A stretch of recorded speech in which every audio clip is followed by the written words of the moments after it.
Alors, nous sommes prêts pour la deuxième partie de cet épisode assez mammouth. J'avais beaucoup de matériel, puis je trouvais ça vraiment... je trouvais pas que c'était une bonne idée de tout mettre ça ensemble. Donc, la deuxième partie va être vraiment consacrée à ce que j'ai enregistré quand je suis allé à Rouyn-Noranda il y a 2 semaines, avec... en fait, pour témoigner beaucoup des gens qui sont là-bas, sur le terrain, qui vivent au pied de la fonderie Horn et qui ont envie de s'organiser et qui se sont organisés. On va les entendre, mais en premier lieu, on va entendre Pierre Serré. Je vais ouvrir donc cette deuxième partie avec Pierre Serré, qui a donné le titre de cet épisode avec son livre « Voyage au bout de la mine, le scandale de la fonderie Horn ». Ça a été publié chez Éco-Société. Vous allez voir aussi, de toute façon, je vais revenir là, pendant les segments pour les mettre un peu en contexte. La qualité de son est variable. Elle est bonne, mais elle est différente parce que j'ai enregistré une partie dans les luxueux studios de la Balado.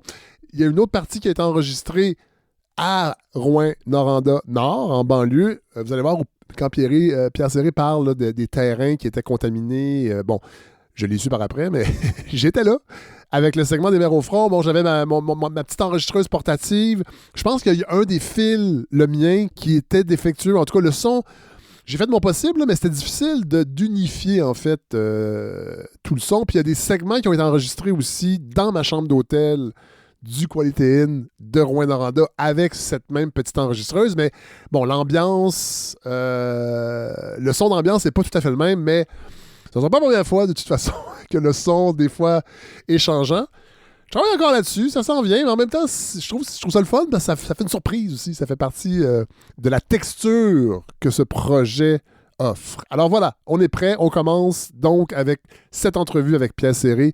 Hey, bon épisode tout le monde. J'ai très hâte d'avoir vos commentaires à la toute fin quand vous allez m'écrire. Ben, je sais que vous allez m'écrire parce que ces épisodes-là, je sais que beaucoup de gens aimeraient que j'en fasse plus à la rencontre des gens sur le terrain au Québec. Il va en avoir d'autres, évidemment, mais j'avoue que puis tu sais, c'est l'Abitibi, j'ai une histoire d'amour avec l'Abitibi, puis de rencontrer des gens. Puis vous allez voir, c'est des gens, moi, que je trouve qui sont très, très, très touchants. Alors voilà, je me ferme la trappe et je laisse la place à ces Abitibiens du terrain.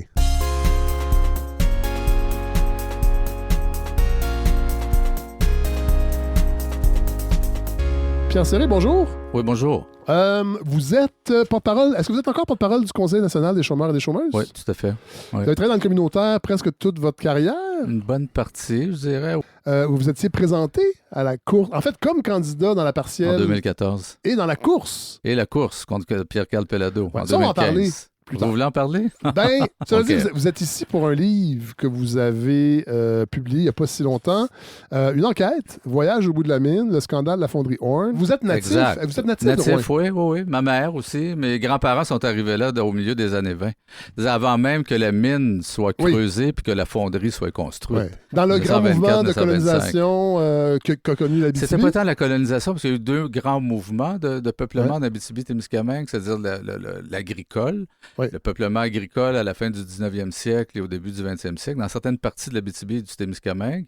Et le développement minier en Abitibi, lui, c'est dans les années 20, pas avant. Alors que le nord-est ontarien, qui est collé sur l'Abitibi-Témiscamingue, lui, était beaucoup plus déjà développé sur le plan, minier. Il y a un axe. Élise Bissonnette était venue nous en parler. Voilà. À l'époque, l'axe, c'est vraiment est-ouest, beaucoup plus que nord-sud par rapport au sud de la province de Québec. Et il y a eu des chicanes sur par où passerait le chemin de fer, par l'Ontario ou par le Québec. Ouais. Le déclic de décider d'écrire, de faire cette enquête-là. C'est-à-dire que quand se déclenche ce qu'on peut appeler la crise de l'arsenic l'année dernière au mois de juin, qui débute par un cas de censure patent du ministère de la Santé, Arruda et compagnie sur la fameuse annexe. Ça, on va en parler tantôt, avec les maires au front et une militante, Nicole, des Gagné. Donc, cette crise-là, au mois de juin, va faire ressurgir des souvenirs. C'est avant tout des souvenirs, une émotion, un sentiment qui va m'habiter puis que je vais raconter. Le lac Ossisco, tu l'as d'en face. Oui. Le lac Ossisco, la ville s'est construite autour du lac. Moi, je suis né en 1959. Ouais. Je me suis jamais baigné dans ce lac-là.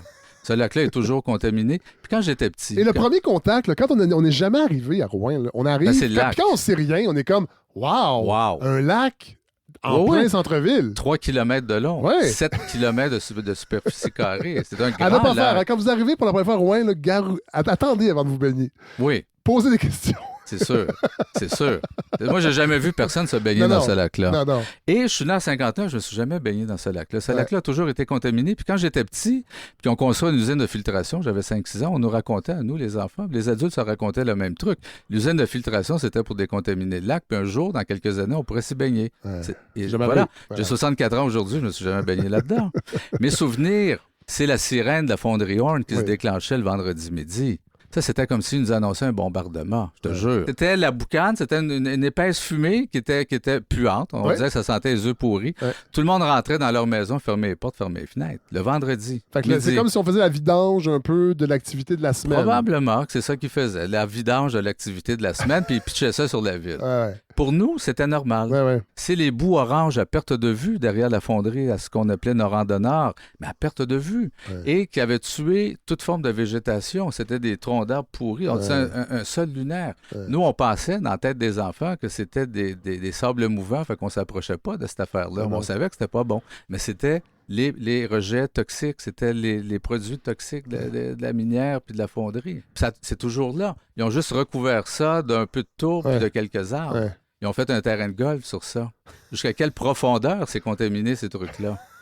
Je ris, là, mais c'est pas drôle. Non, mais c'est pas drôle. Il y a un ami qui aime jouer au golf à Rouyn-Noranda, puis il me raconte quand il pleut l'été, c'est une espèce d'eau orangée qui va sortir du sol. Il paraît qu'on trouve bien les balles.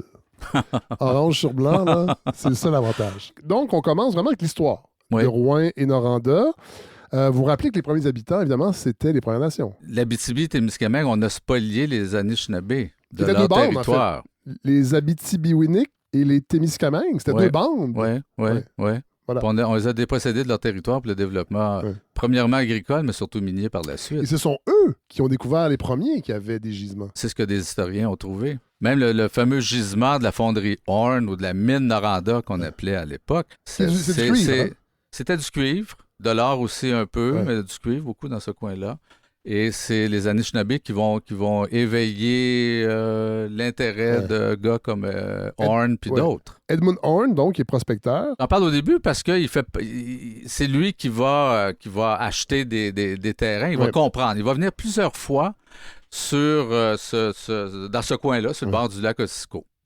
Et il fait plusieurs voyages. Puis à chaque voyage, il comprend un peu plus que c'est des gisements fort importants. Un potentiel énorme. L'une des dernières fois qu'ils y vont, ils font certains dynamitages, puis il comprend. Lui, quand il comprend, ils n'ont pas d'argent, ces gens-là. Là. C'est un prospecteur assez pauvre. Ils vont réunir des gens, un petit peu d'argent, 150$, 300$, je ne sais pas trop, pour continuer ses voyages, puis etc. Et quand il achète des claims, puis etc., puis à un moment donné, il offre ça à un consortium qui va prendre le nom de Noranda Mines, acheter tous ces terrains-là et développer. Dès le début, on comprend, puis c'est encore le cas aujourd'hui, comment, quand la compagnie est créée, la mine et la fonderie sont érigées en 1926, il y a des alliances qui se tissent avec le gouvernement libéral de l'époque, ce qui est le gouvernement Taschereau. C'est vraiment la trame qui traverse toute l'histoire de la fonderie. C'est cette alliance, d'une certaine façon, avec les gouvernements en place. Dès le début, la mine est à l'abri des poursuites. Ça, c'est une entente qu'ils ont eue avec le gouvernement Taschereau. Oui, en 1924, tu vois, le gouvernement Taschereau a demandé à Noranda Mines de ne pas construire sa fonderie sur le bord du lac Otsiko. Il y a un petit, et de plutôt installer la fonderie, parce qu'on savait que la fonderie, c'était des émanations d'anhydride sulfureux puis que c'était dommageable. Non pas tant pour les êtres humains dans leur tête, mais pour la végétation. Alors, on leur a proposé de s'installer plutôt à Destar, qui est à 40 km, le canton de Destar. Et vous avez raison sur ça. La Noranda Mines, déjà là, au début, ça a été du chantage. Et c'est resté comme ça pendant 100 ans, de Noranda Mines à Glencore. C'est-à-dire, ce chantage-là, ça a été non. Nous, on construit la fonderie sur le bord du lac, sur nos terrains. Et si vous ne voulez pas, il n'y aura pas de mine, puis il n'y aura pas de fonderie. Alors, le gouvernement Taschereau s'est plié. Et ils ont construit leur fonderie, qui a eu sa première coulée de lave en décembre 1927, je crois. Le ministre Joseph-Édouard Perrault va devenir membre du CA de la Noranda. Vous dites aussi qu'il y a des membres de la direction qui vont être maires. Les premiers maires, en fait, de Noranda vont être je pense, des notaires de la compagnie à l'époque. Le notaire, lui, va être en 1950.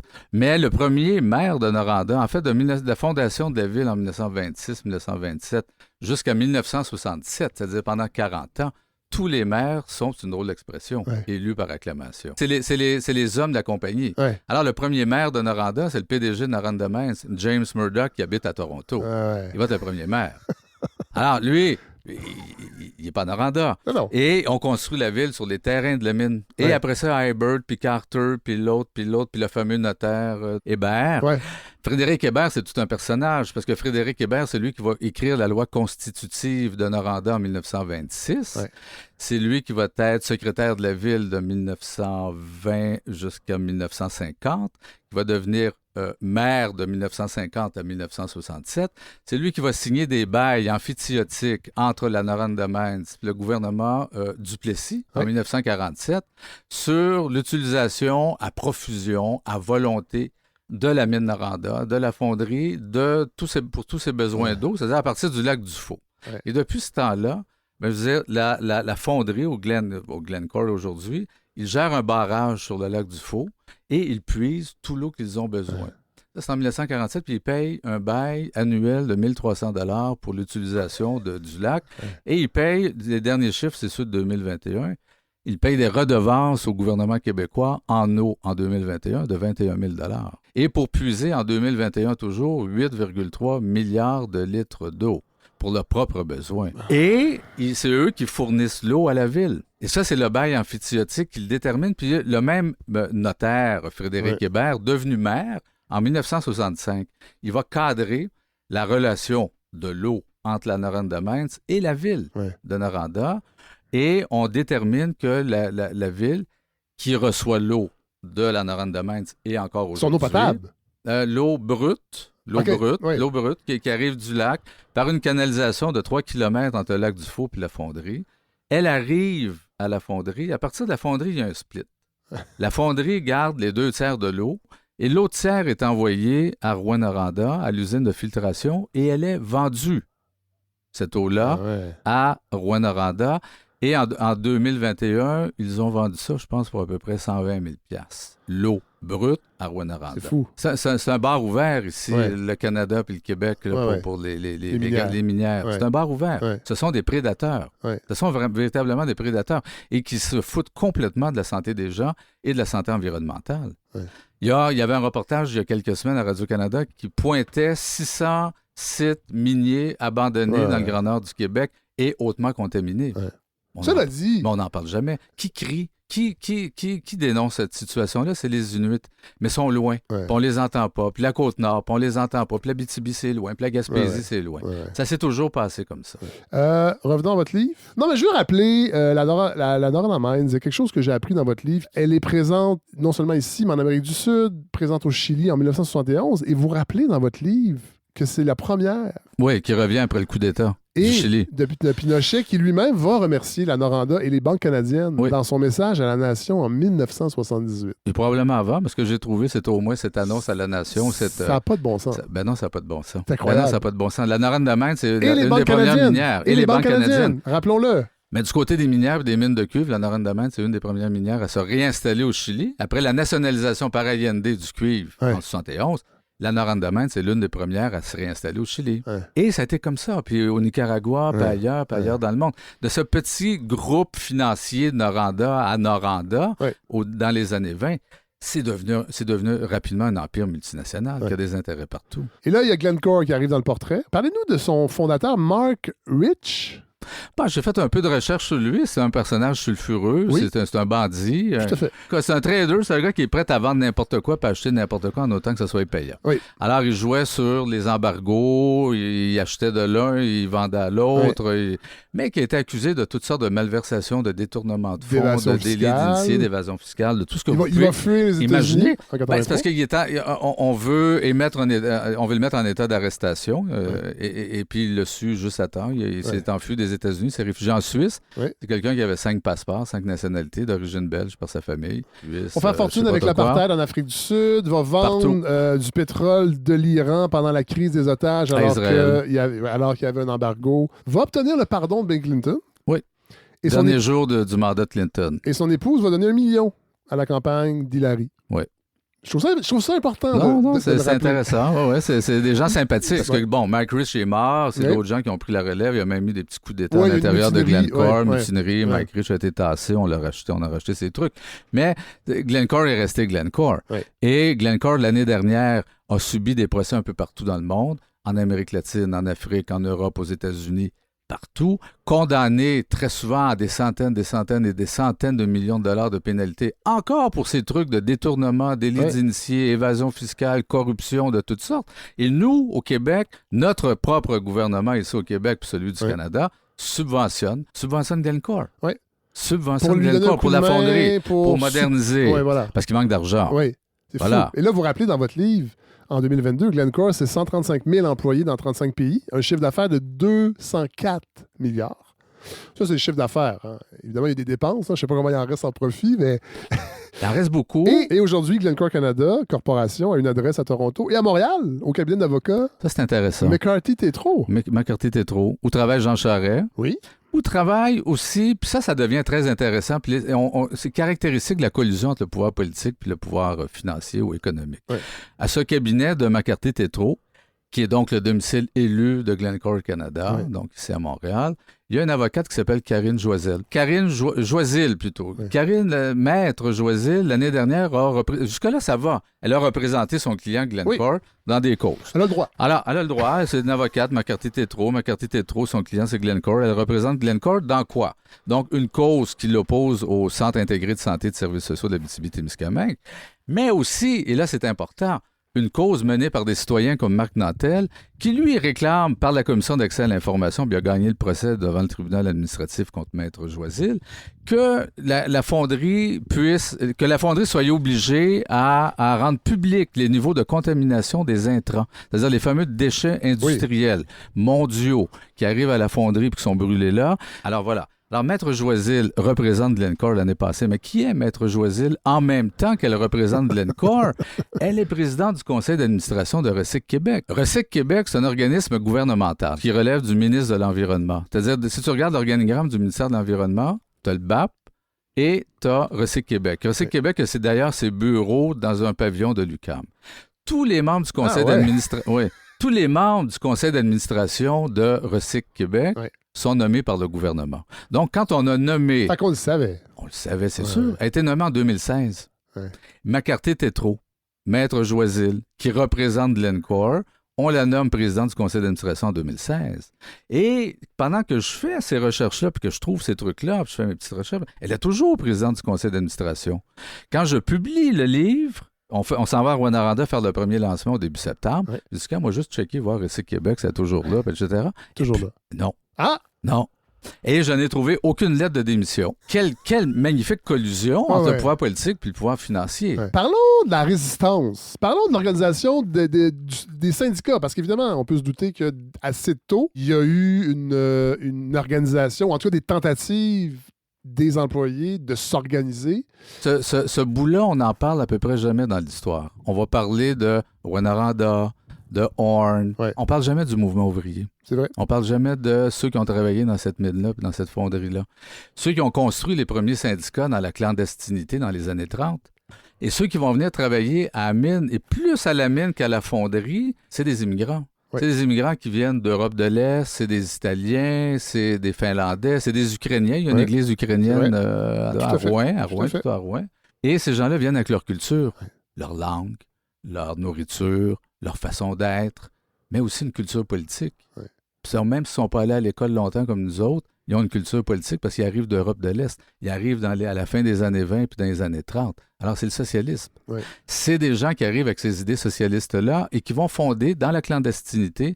C'est Benoît Baudrigour qui me racontait, c'est un historien magnifique en Abitibi-Témiscamingue qui a énormément documenté toutes ces questions historiques, celles du mouvement ouvrier, mais beaucoup plus sur l'histoire de l'Abitibi-Témiscamingue, qui me raconte que ces gens-là vont s'organiser dans la clandestinité et par cellules, ils vont se regrouper selon la nationalité ou la langue, très compartimentés, parce que c'est dangereux. Essayer de mettre sur pied un syndicat en Noranda, t'es dans le bois. Il n'y a pas de route, t'es dans le bois. Et en série, c'est important qu'on en parle parce qu'aujourd'hui, quand on parle des syndicats, c'est pour avoir parfois des chroniques de chroniqueurs vedettes qui trouvent que les syndicats prennent trop de place. On parle beaucoup du mouvement syndical comme quelque chose de moribond aujourd'hui, souvent, et on oublie les luttes et on oublie le contexte dans lequel tout ça a été créé. Voilà.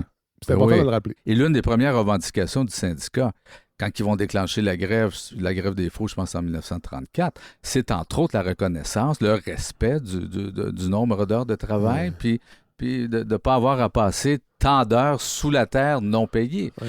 Mais ils vont s'organiser en syndicat, puis ce syndicat-là est un syndicat communiste. Ouais. Parce qu'au Canada, il existe un parti communiste, le Parti communiste du Canada, qui a répondu à l'appel, parce qu'on est à la grande époque du stalinisme, et qui a répondu à l'appel donc du Comintern de l'époque qui invite donc ses membres, ces partis communistes dans tous les pays, de rompre avec ce qu'on appelle le réformisme et de mettre sur pied leur propre centrale syndicale. Alors, le Parti communiste canadien va mettre sur pied une centrale syndicale qui va s'appeler la Ligue d'unité ouvrière. C'est à la fin des années 20. Ils vont être assez implantés dans le milieu minier et dans le milieu aussi forestier. Ouais.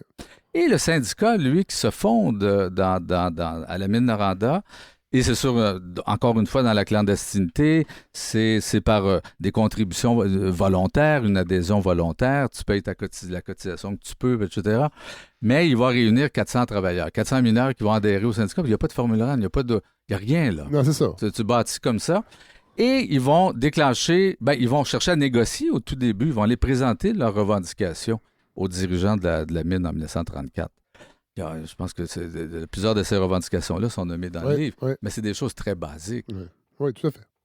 Et la mine, c'est une fin de non-recevoir, c'est même extrêmement violent comme réaction. Le lendemain, ils vont déclencher une grève qui va durer 10 jours. Et ils vont être cassés. Plusieurs vont être emprisonnés, plusieurs vont perdre leur job, plusieurs vont être déportés de la région. Semble-t-il que même certains ont perdu leur nationalité. On va casser le syndicat.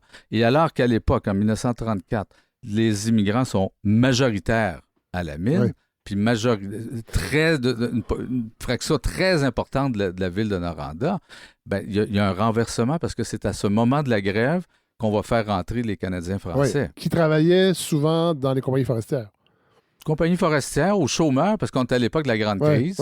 Alors, il y avait une pression du chômage qui s'exerçait, mais qui était énorme. Le témoignage de Rémi Jaudoin, qui a écrit un livre qui s'appelle L'Entour, j'en parle un peu. Rémi Jaudoin raconte parce que c'est à cette époque-là qu'il va rentrer à la mine. Chômeur, avec ses chums. Pas contre les immigrants ou contre les communistes, juste une job. Mais on a fait sauter le syndicat. On a cassé le syndicat. Il y a eu d'autres tentatives par la suite. Il y a eu d'autres syndicats dans les années 40. Tant du côté de Noranda Mines que le pouvoir politique, le monde des médias, tout, ils vont se faire casser, marauder. C'est là que, bon... Et les années 50 voient arriver la United Steelworkers of America qui va s'installer dans le monde minier, un peu partout en Abitibi. Qui va donner les métallos? Oui. Puis ça va rester quand même. Ah, ça va rester à la mine Noranda jusqu'en 1979, mais le monde minier abitibien est métallo, encore aujourd'hui, et sa Côte-Nord, un peu partout. Mais à Noranda, et Jean-Claude Corvec, d'autres mondes vont participer à la syndicalisation, au maraudage, finalement, pour arracher aux métallos. Ils vont réussir en 1979 et les faire passer à la CSN. Et entre autres sur des questions de santé-sécurité. Entre autres sur les questions donc de santé en milieu de travail. Et ils vont faire entrer la CSN, puis ils vont assez rapidement, en 1980, lancer une grande opération sur la santé-sécurité avec l'hôpital Mont-Sinaï de New York. Ça, c'est fou. C'est à cette même époque-là qu'on va faire le film Noranda. Daniel Corvec, Robert Mondry, Richard Desjardins est à la recherche. Et c'est sur tous ces aspects de santé-sécurité, de toute l'opération du Mont-Sinaï. Un film que le festival, à l'époque, va refuser de programmer. Oui. Et c'est les gens qui ont fait le film Noranda qui me racontent. Ça a été tough. Ça a été tough. Puis ils n'ont pas voulu. Ils n'ont pas voulu, les gens du Festival international, parce qu'ils recevaient des subventions. Noranda Mines, aujourd'hui, Glencore subventionne tout en ville. Tout. Là, Daniel Corvec me racontait comment ils ont dû, ça a été dur, mais ils ont dû eux-mêmes réserver le Théâtre du Cuivre pour faire la première. Puis ce soir-là, aux portes à l'extérieur, il y avait des gens de la sécurité, parce qu'il y avait sa propre police à la mine Noranda, qui étaient là pour diffuser des tracts pour dénoncer le film. Puis la police de Rouen est débarquée au théâtre pour venir arrêter l'un des réalisateurs, Daniel Corvec, parce qu'il n'avait pas payé ça. On est dans un film de cowboy. 1984. On rappelle, c'est pas les années 40. 1984, il y a 40 ans. Bon, rappelons l'opération Mont-Sinaï. C'est le syndicat en 80 qui va l'orchestrer. vont aller chercher... En fait, vous le dites dans le livre, ils sont allés chercher des chercheurs et des médecins de l'École de médecine Mont-Sinaï de l'Université de la Ville de New York, parce qu'à Rouyn-Noranda, les médecins ne voulaient pas tant que ça embarquer dans cette opération-là. Ben, il y a Roger Valois, qui était un organisateur syndical en Abitibi-Témiscamingue, qui est devenu vice-président longtemps de la CSN par la suite, aujourd'hui à la retraite, qui lui dit, je l'ai interviewé, il dit, les médecins, ils n'avaient pas peur de la mine, mais ils ne voulaient pas l'affronter. Tu avais besoin aussi de spécialistes en santé, santé en milieu de travail. Et donc, c'est une quarantaine. Puis oui. Puis c'est une quarantaine de médecins et de chercheurs qui vont de l'hôpital Mont-Sinaï. Puis l'hôpital Mont-Sinaï, c'est pas une petite affaire sur le coin de la rue. Non. C'est un gros hôpital. Il plonge ses racines dans l'histoire du 19e siècle. C'est immense que sa propre école de médecine et son département de santé en milieu de travail et de santé environnementale. Puis le boss de ça, d'une sommité internationale, c'est le docteur Selikoff. Qui était déjà venu au Québec. Oui, sur l'amiante. Parce que lui, c'est beaucoup des recherches fondamentales sur l'amiante, les conséquences de l'amiante sur la santé des travailleurs, sur l'environnement. Et qui va débarquer à Rouyn-Noranda avec sa gang de chercheurs puis de médecins. Et c'est Richard Desjardins qui me raconte, parce qu'ils l'ont filmé, ils sont allés. Bon, ils l'ont envoyé en avion, un petit avion, 2-3 places pour aller survoler la région de Rouyn-Noranda. Et c'est écrié, oh my God, parce que l'eau, les cours d'eau, il y a beaucoup d'eau dans Abitibi-Témiscamingue. La couleur de l'eau, cette couleur de la contamination, cette espèce de turquoise, les terres de résidus miniers, c'est de couleur cuivrée ou orangée, mais c'était à perte de vue. Les gens, on vivait là, nous autres, là. Et tout le monde a compris à l'époque du Mont-Sinaï parce qu'ils ont analysé l'état de santé de chacun des travailleurs. C'est 950 travailleurs, un après l'autre, qui sont passés par ces examens-là, qui ont reçu leurs résultats individuellement. Et il y a eu une analyse, globale sur l'état des lieux. Et ça a été dévoilé en 1983, janvier 1983, dans une assemblée du syndicat. C'est Jacques Labonté qui était président, qui était sur le stage, avec Madeleine Parent qui était à ses côtés. Et dévoilait les résultats. Ça a été une bombe en ville. Je m'en souviens parce que moi, j'étais un petit jeune, j'étais un petit poulet à cette époque-là, qui commence à militer. On a mis sur pied le regroupement des chômeurs là-bas. Et ces gens-là, moi, je les connais. Daniel Pratt, Jean-Claude Corvec, tout ce monde-là. Puis Jacques Labonté, le président, qui est un jeune président du syndicat.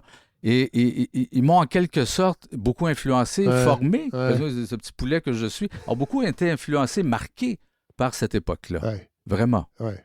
Quand les résultats sont dévoilés, là, je fais appel à vos souvenirs, mais est-ce que les médias, j'imagine les médias locaux en ont parlé, mais est-ce que vous avez senti que c'est sorti de l'Abitibi? Qu'on en parlait ailleurs que dans la région? Parce que quand même, je suis pas sûr que ça sorti à l'extérieur de l'Abitibi. C'est une enquête de 5 mois, c'est quand même... C'est gros. C'est une grosse affaire. Là. Ah non, c'est une grosse affaire. Et les compagnies tendres, vous le dites au début, Rouen en est une. Il y en a beaucoup au Québec, là. C'est une réalité qui est différente parce qu'on ne parle pas du même minerai, on ne parle pas des mêmes groupes. Mais reste que c'est une réalité qui est vécue ailleurs au Québec. Fait qu'on pourrait penser que quand ça sort en 83, il va y avoir une résonance. Et puis moi, j'avais 12 ans. J'étais un peu jeune, mais je n'avais pas 3 ans. J'ai pas souvenir. Je me rappelle de l'amiantose, je me rappelle de ça, la miouf, entre autres. Bon, mais pas ce qui se passe en Abitibi. J'ai l'impression que c'est... Bon, l'amiante, bien sûr, on le sait au Québec parce que, bon, il y a eu tous ces combats pour arrêter l'extraction de l'amiante ici au Québec. Oui, puis le gouvernement l'avait nationalisé. Sous René Lévesque. Oui, c'est ça. Ils l'ont fait et ils s'en sont mordus les doigts. Et il y avait de la mousse d'amiante dans les maisons. Ben oui, partout. Oui, voilà. Ben oui. C'était terrible. Rouen, ça... Mais on l'a su parce qu'il y a eu des batailles pour interdire l'amiante. Parce que sinon, ce qui se passait à Asbestos, à Thetford-Mine, restait dans la région comme l'Abitibi. Je suis à peu près convaincu que tous les enjeux de santé et d'environnement qu'il y a eu depuis 100 ans en Abitibi n'ont pas traversé la frontière de l'Abitibi-Témiscamingue avant l'année dernière. C'est fou. Avant l'année dernière. Et ce qui a permis ça, probablement, c'est le travail de la députée, Émilise Lessard-Terrien. Parce que n'eût été d'elle, quand elle a su que cette étude de biosurveillance venait d'être faite, sa première réaction, c'était de dire au monde, la direction de la santé publique, il faut faire une assemblée publique. Il faut expliquer au monde c'est quoi qui se passe. Puis là, ça a parti l'affaire. Puis c'est là qu'il y a des comités citoyens comme Arrêt Nicole Desgagnés qui se sont organisés. Mais n'eût été de gestes comme ceux-là ou de la présence comme ceux-là, et même nous, les gens en Abitibi, on vivait, puis certains continuent à vivre de cette façon-là, dans une espèce de, c'est l'expression d'Émilise Lessard-Terrien, dans une sorte de silence assourdissant. Parce que ça a été aussi ça le point de départ du livre. En 1983-1984, le Mont-Sinaï, son rapport, le film Noranda, c'est une bombe en ville. Puis pendant 40 ans, le silence. Oui. Il s'est passé quoi? Oui. Qu'est-ce qui s'est passé? C'est quoi ce silence? Le silence de la classe politique. Qu'est-ce qui s'est passé avec le syndicat pour qu'aujourd'hui, l'actuel président du syndicat des travailleurs de la mine Noranda, si progressiste à l'époque, si au front pour les questions de santé publique et de santé environnementale, qu'est-ce qui fait qu'aujourd'hui, le président du syndicat se sent attaqué presque personnellement quand on soulève ces enjeux-là de la fonderie? Pierre Serré, c'est un passage qui est vraiment troublant dans votre livre parce que vous racontez que vous avez rencontré donc ce président actuel qui est Stéphane Larente, qui est encore là aujourd'hui. Oui, toujours en poste. Oui. Il ne veut pas être enregistré. Non, il a refusé. Il vous dit que Richard Desjardins et Émilise Lessard-Terrien sont des extrémistes. Oui. Dans le fond, adopte le même message que son employeur. Il reprend le discours de l'employeur. Ouais. C'est-à-dire que la santé publique en Abitibi-Témiscamingue n'est pas neutre. Donc, il faudrait aller chercher du monde de l'extérieur pour étudier tout ça, parce qu'eux autres, ça, c'est le propos de la mine. Ça, c'est le propos de la fonderie. Ouais. À chaque fois qu'il y a eu des études comme celle-là du Mont-Sinaï dans les années 80, ou plus récemment, les études de biosurveillance, c'est toujours la réaction de Glencore et de la fonderie. Il faudrait aller chercher d'autres mondes beaucoup plus indépendants. Les minières d'amiante disaient exactement la même chose à l'époque. Bon, je dois quand même reconnaître qu'il a accepté de me rencontrer. Ça n'a pas été facile. Mais d'avoir ce rendez-vous-là. Mais il l'a accepté, il a exprimé son point de vue. Mais effectivement, c'est troublant. C'est troublant de constater que le syndicat ou sa direction de ce syndicat-là est rendue là. Ouais. Puis qu'il a embarqué complètement dans le jeu du gouvernement de la CAQ l'année dernière pendant les élections. Ouais. Parce qu'ils ont embarqué dans ce fameux référendum, entre guillemets, sur les jobs. Vous allez perdre vos jobs. Vous reportez au pouvoir Émilise Lessard-Terrien. Moi, quand je parle d'Émilise, je le dis en toute liberté, parce que moi, je ne suis pas membre de QS. Je ne suis pas membre de QS, je ne suis pas militant de QS. Mais j'ai vu le travail qu'Émilise a fait. C'est un travail extrêmement courageux, puis il n'y a pas un seul député en 100 ans qui a fait le travail qu'elle a fait. Ouais. Tu vois, en 2018, on m'avait passé ce commentaire-là, parce que je connais des gens du Parti québécois, je connais des gens de Québec solidaire, et c'est François Gendron qui prenait sa retraite en 2018. Un vétéran? Un vétéran qui était élu en 1976 à Amos, à Abitibi-Ouest, pour le Parti québécois, mais qui disait, il y avait ce soir-là, à Rouyn-Noranda, l'élection de 2018, à tel endroit, un rassemblement de Québec solidaire, Émilise qui se présentait pour la première fois, puis à un autre endroit, un rassemblement du Parti québécois, le même soir. Ouais. Et François Gendron disait, en parlant du rassemblement jeune, fou, énergique, il disait, c'était nous, ça, en 1976. Et Émilise représentait et représente toujours cette espèce d'énergie qu'il y a toujours eu en Abitibi, puis ce qui s'est élevé contre elle, c'est les mêmes forces qui, historiquement, ont toujours combattu ceux qui ont cherché le changement. La Chambre de commerce. Voilà, Chambre de commerce, élus municipaux, monde politique qui débarque de Québec, etc. François Legault, l'année dernière, a fait ce que très peu de premiers ministres ont fait dans l'histoire, c'est-à-dire débarquer dans une communauté et semer la division comme il l'a fait. En disant, c'est les gens de Rouen qui vont décider du sort de la fonderie. Exactement. Puis là, ils ont tassé la candidate qui avait déjà été nommée pour la CAQ. Ses pancartes étaient déjà imprimées, cette dame-là. Et ils l'ont tassée. Ils sont allés chercher l'ancien député libéral, Daniel Bernard, président du comité des grands disparus à l'Assemblée nationale. C'est un ingénieur minier, lobbyiste. Oui, c'est ça, lobbyiste. Grand, très présent dans tout le développement du Plan Nord, parce que c'est sous Charest et sous Couillard qui va être député, puis il va être un grand promoteur du Plan Nord. Alors voilà, mais il fait partie du comité des grands disparus parce qu'on ne l'entend jamais, puis on le voit nulle part, etc. Parlons de la fonderie, ce qu'elle fait aujourd'hui. Parce qu'il y a un chapitre 6, vous parlez de l'industrie qui se recycle et se modernise. Vous donnez une anecdote assez rigolote, mais en même temps plus ou moins, de Martin Carly qui participe à une visite en 2018 et qui en ressort enchanté. Enchanté. Économie circulaire, wow, j'aime ce que je vois. Ah ouais, mais ça, c'est comme Aragon qui va en URSS à l'époque de Staline puis qui revient en encensant tout ce qu'il a vu. Voilà, c'est extraordinaire ce qui se passe là-bas. Donc aujourd'hui, elle reçoit 110 000 tonnes métriques de matériaux recyclés qu'elle achète un peu partout dans le monde. Et son modèle d'affaires, c'est plus c'est toxique, plus c'est payant. Plus c'est payant. Et c'est les déchets industriels. Voilà. C'est-à-dire qu'il y a les matériaux électroniques, puis on joue beaucoup dans le discours qui tient ces gens-là, puis certains élus politiques, sur une forme de culpabilité à l'égard des citoyens, parce qu'on nous regarde avec un téléphone cellulaire, puis on dit, ben là, tout le monde l'utilise, vous l'aimez, votre téléphone cellulaire, mais il faut bien le récupérer, etc. Ouais. C'est correct de récupérer, puis de chercher les métaux, puis de récupérer les métaux. Sauf que ce qu'ils font, c'est la récupération des matériaux électroniques, c'est aussi ce grand marché international des déchets industriels. Oui.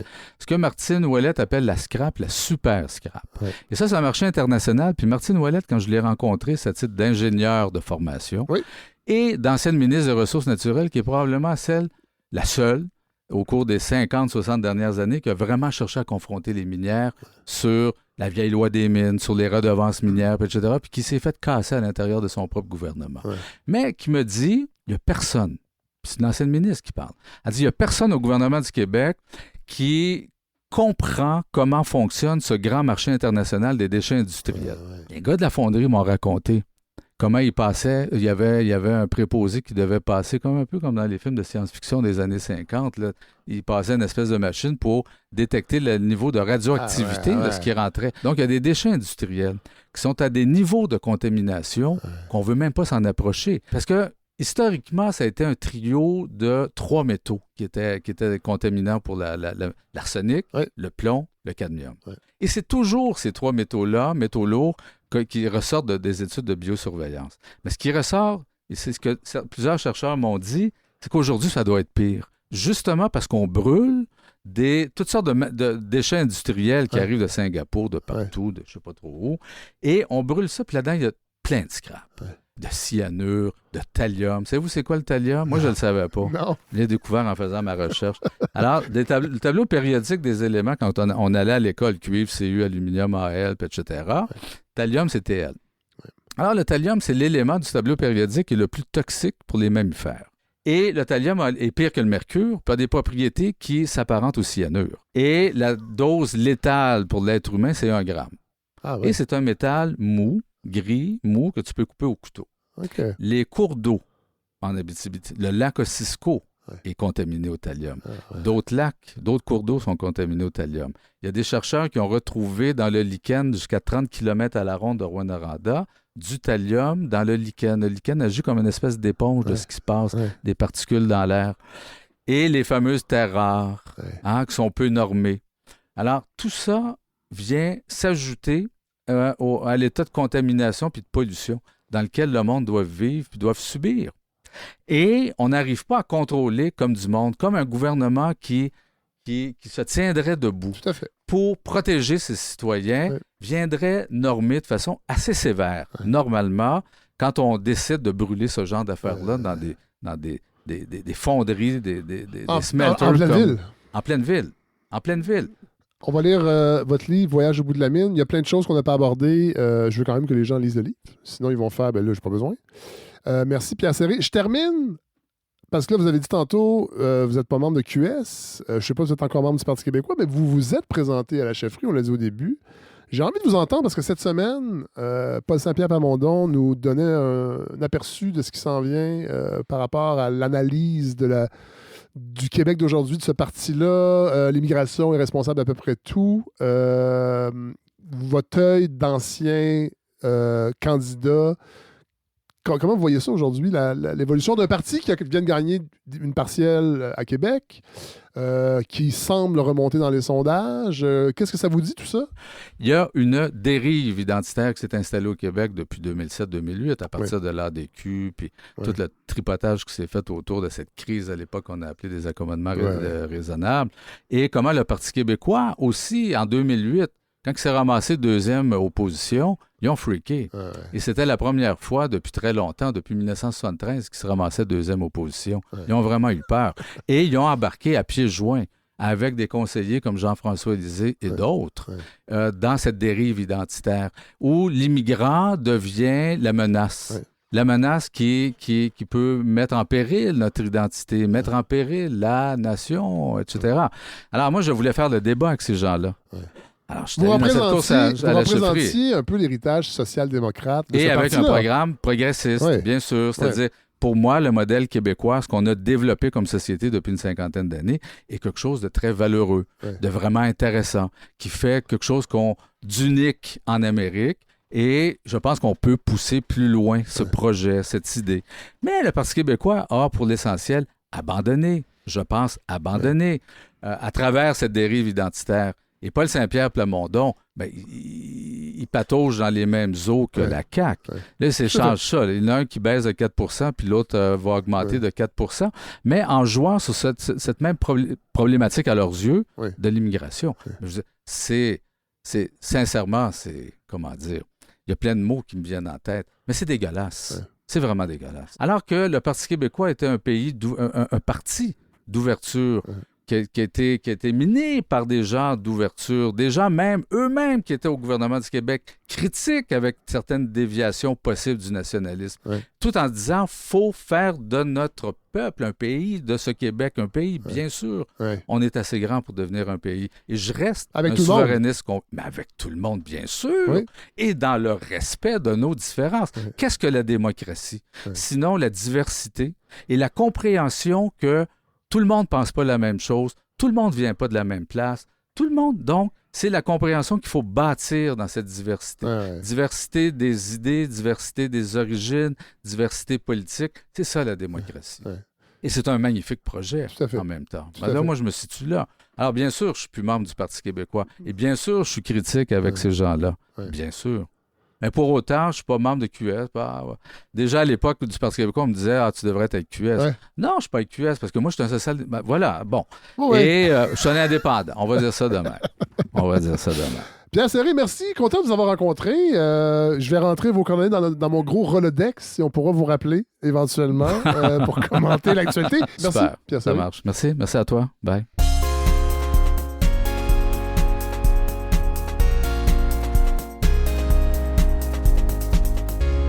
Isabelle Fortin-Rondeau, bonjour. Salut. On est chez vous, là. Oui. Les gens n'entendent pas à la maison, mais on est chez vous. Chez moi, à Rouyn-Noranda. À Rouyn-Noranda. Un peu... Bon, moi, ça fait quelques fois que je viens ici. Un peu excentré, quand même. Un peu en banlieue, je dirais, à 5-6 minutes de la ville. Est-ce qu'on dit banlieue de Rouen, ici? Je pense qu'on dit banlieue. Et là, il y a Jennifer Ricard-Turcotte. Bonjour. Bonjour. Nicole Desgagnés, bonjour.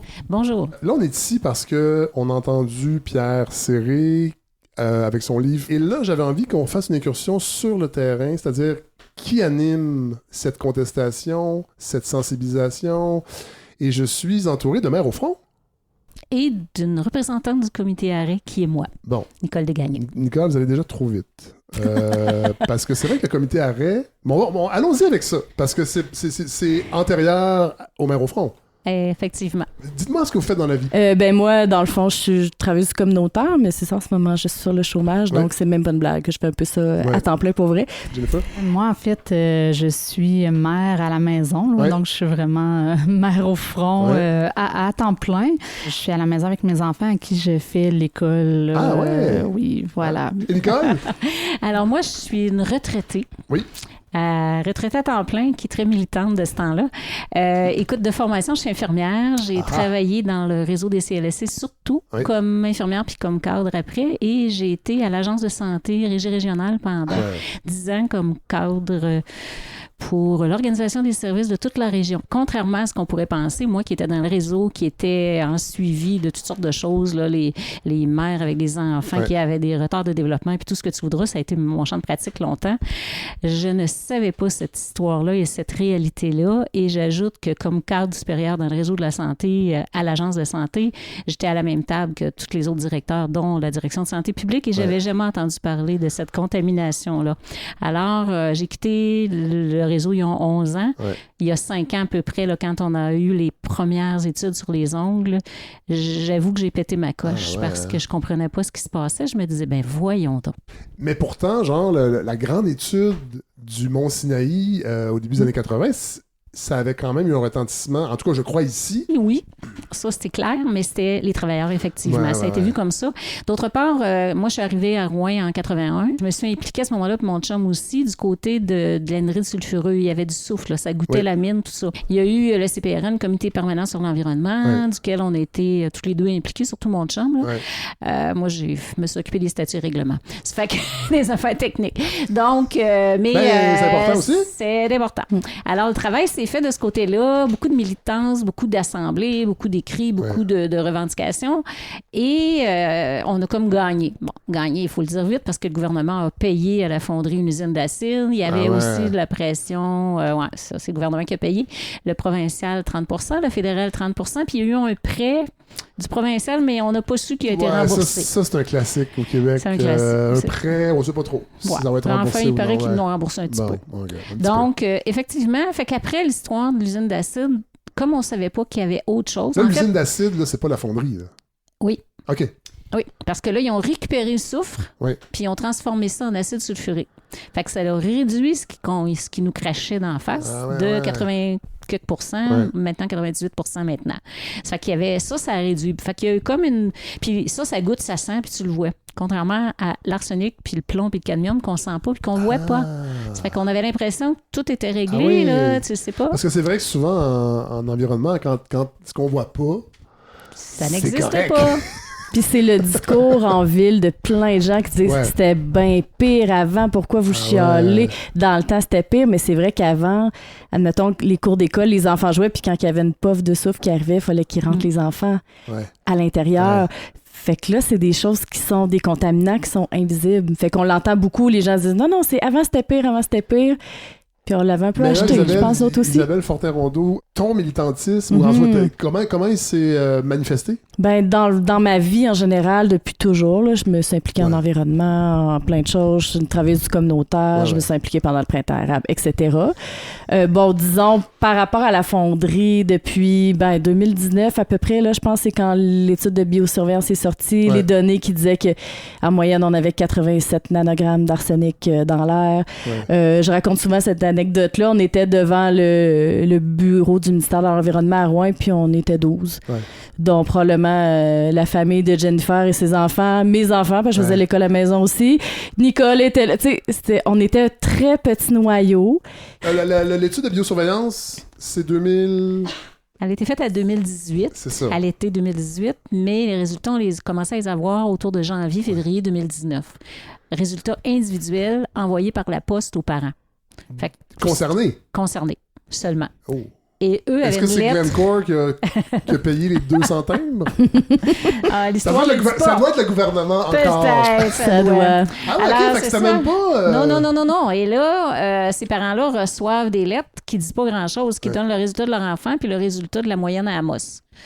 Tu te compares à la moyenne à Amos, puis tu te dis, hey, pourquoi Amos? C'est beaucoup parce qu'il avait été chercher une population comparable où est-ce qu'il n'y avait pas d'industrie, les gens n'étaient pas contaminés. Fait que pour comparer, parce qu'il y a quelques années, il l'avait fait avec une banlieue de Rouyn-Noranda qui est Évin.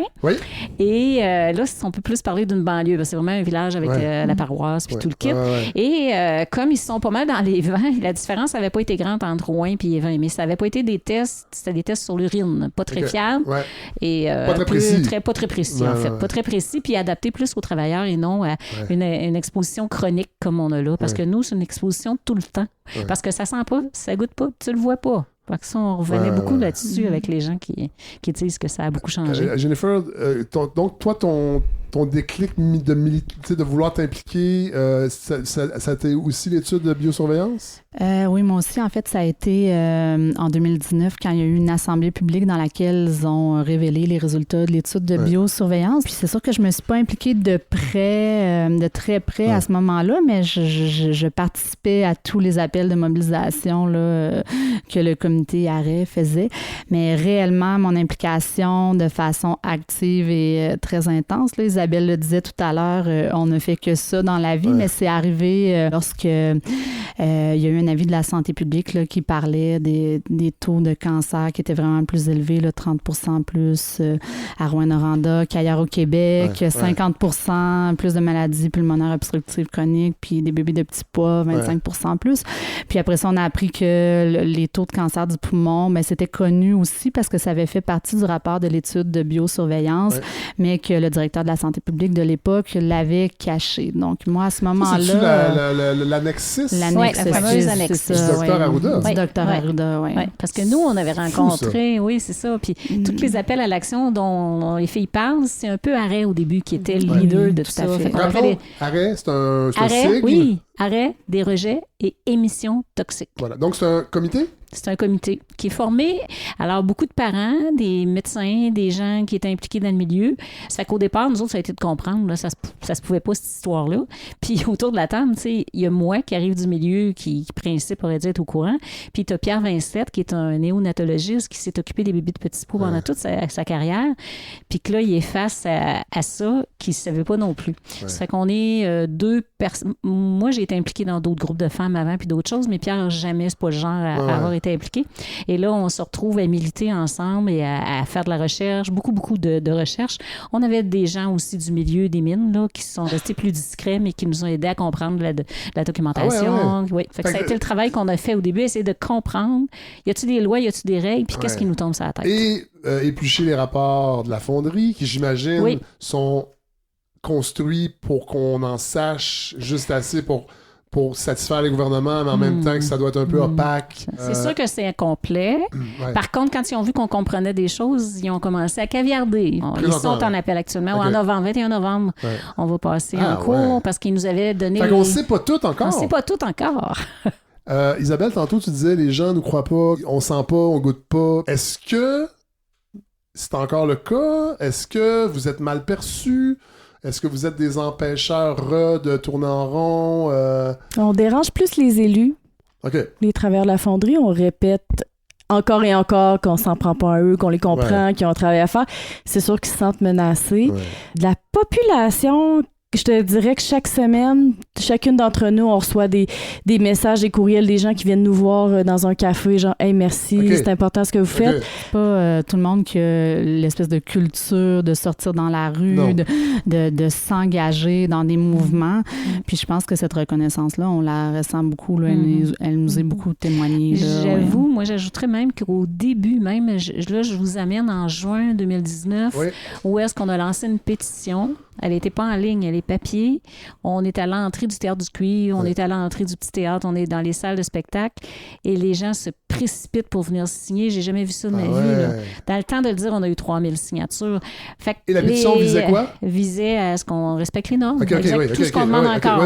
C'était vraiment une pétition en lien avec la fonderie. On ne savait pas tout. Là. On avait l'étude des ongles qui, régulièrement, depuis ce temps-là, les filles le disent, puis je le vis aussi, parce que là, on est devenu un peu plus figure publique, parce qu'on se pointe et tout. Accroché sur la rue, « Hey, madame, merci beaucoup. » Des gens que je connais pas à l'épicerie, la même chose. On était longtemps une ville mono-industrielle, donc ce passé-là nous rattrape. Là. Les gens, en fait, la peur que la fonderie ferme, qu'il y ait des pertes d'emploi, c'est très, très présent dans la population. Donc, dès qu'il y a une critique ou qu'il y a des revendications, les gens sont très, très sensibles à cette menace-là. Puis d'ailleurs, la fonderie a menacé depuis l'ouverture, là, en fait, depuis 1927. Ça fait 100 ans que cet argument-là, il est brandi. Dans les faits, personne ne peut être pour cette contamination-là. Personne ne devrait avoir à choisir entre protéger la santé de sa famille et protéger son emploi. Tu sais, la place de cette entreprise-là est moins grande qu'à l'époque. Oui, il y a une partie de population, moi, que je pense qui diminue toujours, là, qui est sensible à ça. Est-ce que c'est générationnel aussi? Vraiment dans notre lutte militante, il y a énormément de femmes entre 50 et 70 ans. Je dirais, c'est très, très représentatif. Il n'y a pas beaucoup de monsieur, mais il y a beaucoup de femmes. Au comité Arrêt aussi, on est 80% de femmes. Comment vous l'expliquez? Ben, je pense que, mettons qu'on part de très loin, le contexte écologistes de militance mondiale, c'est des femmes. Déjà en partant, le souci de la vie, le souci de je sais pas, de prendre soin. On dirait que ça rejoint plus les femmes, c'est vraiment malheureux. Puis là, ben, si on se rapporte à une région minière, ben, c'est sûr que les emplois... Oui, il y a des femmes là, qui travaillent dans les mines, mais ça demeure plus masculin. C'est ça. Ouais. Puis, Mère au front, comment ça s'est structuré ici à Rouyn-Noranda? Il y a un chapitre, là, je sais pas si on dit des chapitres, là, comme les Hells Angels. Ouais, c'est ça. On a nos patchs. Des groupes locaux. Des groupes locaux. Ouais. Ça a commencé, je pense, pendant la pandémie. C'est 2 de nos camarades qui sont pas ici, qui ont comme... tu sais, ça a émergé avec Anaïs Barou-Lavalette, Laure Vardel. Fait qu'on a deux camarades qui ont senti cet appel-là, qui ont commencé le groupe ici. Puis c'est sûr que là, depuis 2022, printemps 2022, je pense que ça a été le saut d'en face de tout le monde. Ceux qui dormaient se sont réveillés de dire, il y a un directeur de la santé publique qui cache des affaires. C'est grave. Fait que là, je pense que ça a aussi contribué que beaucoup de gens se disaient, bon, ben, où est-ce que je peux m'impliquer? Ben, il y a Arrêt, puis il y a Mère au front. C'était comme les 2 groupes actifs. Je pense que la motivation des femmes, tu sais, on a mis au monde, là. Moi, je suis une grand-mère, mère, j'ai des petits-enfants. Tu sais, t'as mis au monde, puis tu dis, en tout cas, puis pour moi, j'ai eu beaucoup de culpabilité dans les premiers mois. Je venais de ce réseau-là et je le savais pas.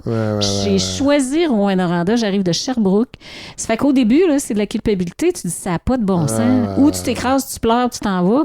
Ou tu dis, je fais quelque chose. Fait que moi, j'ai choisi de faire quelque chose puis d'essayer de comprendre. Puis quand tu es en colère puis tu es indigné, quand tu bouges, tu fais quelque chose, ça t'aide, là. On appelle ça de l'éco-crise. Je sais pas si je peux le dire.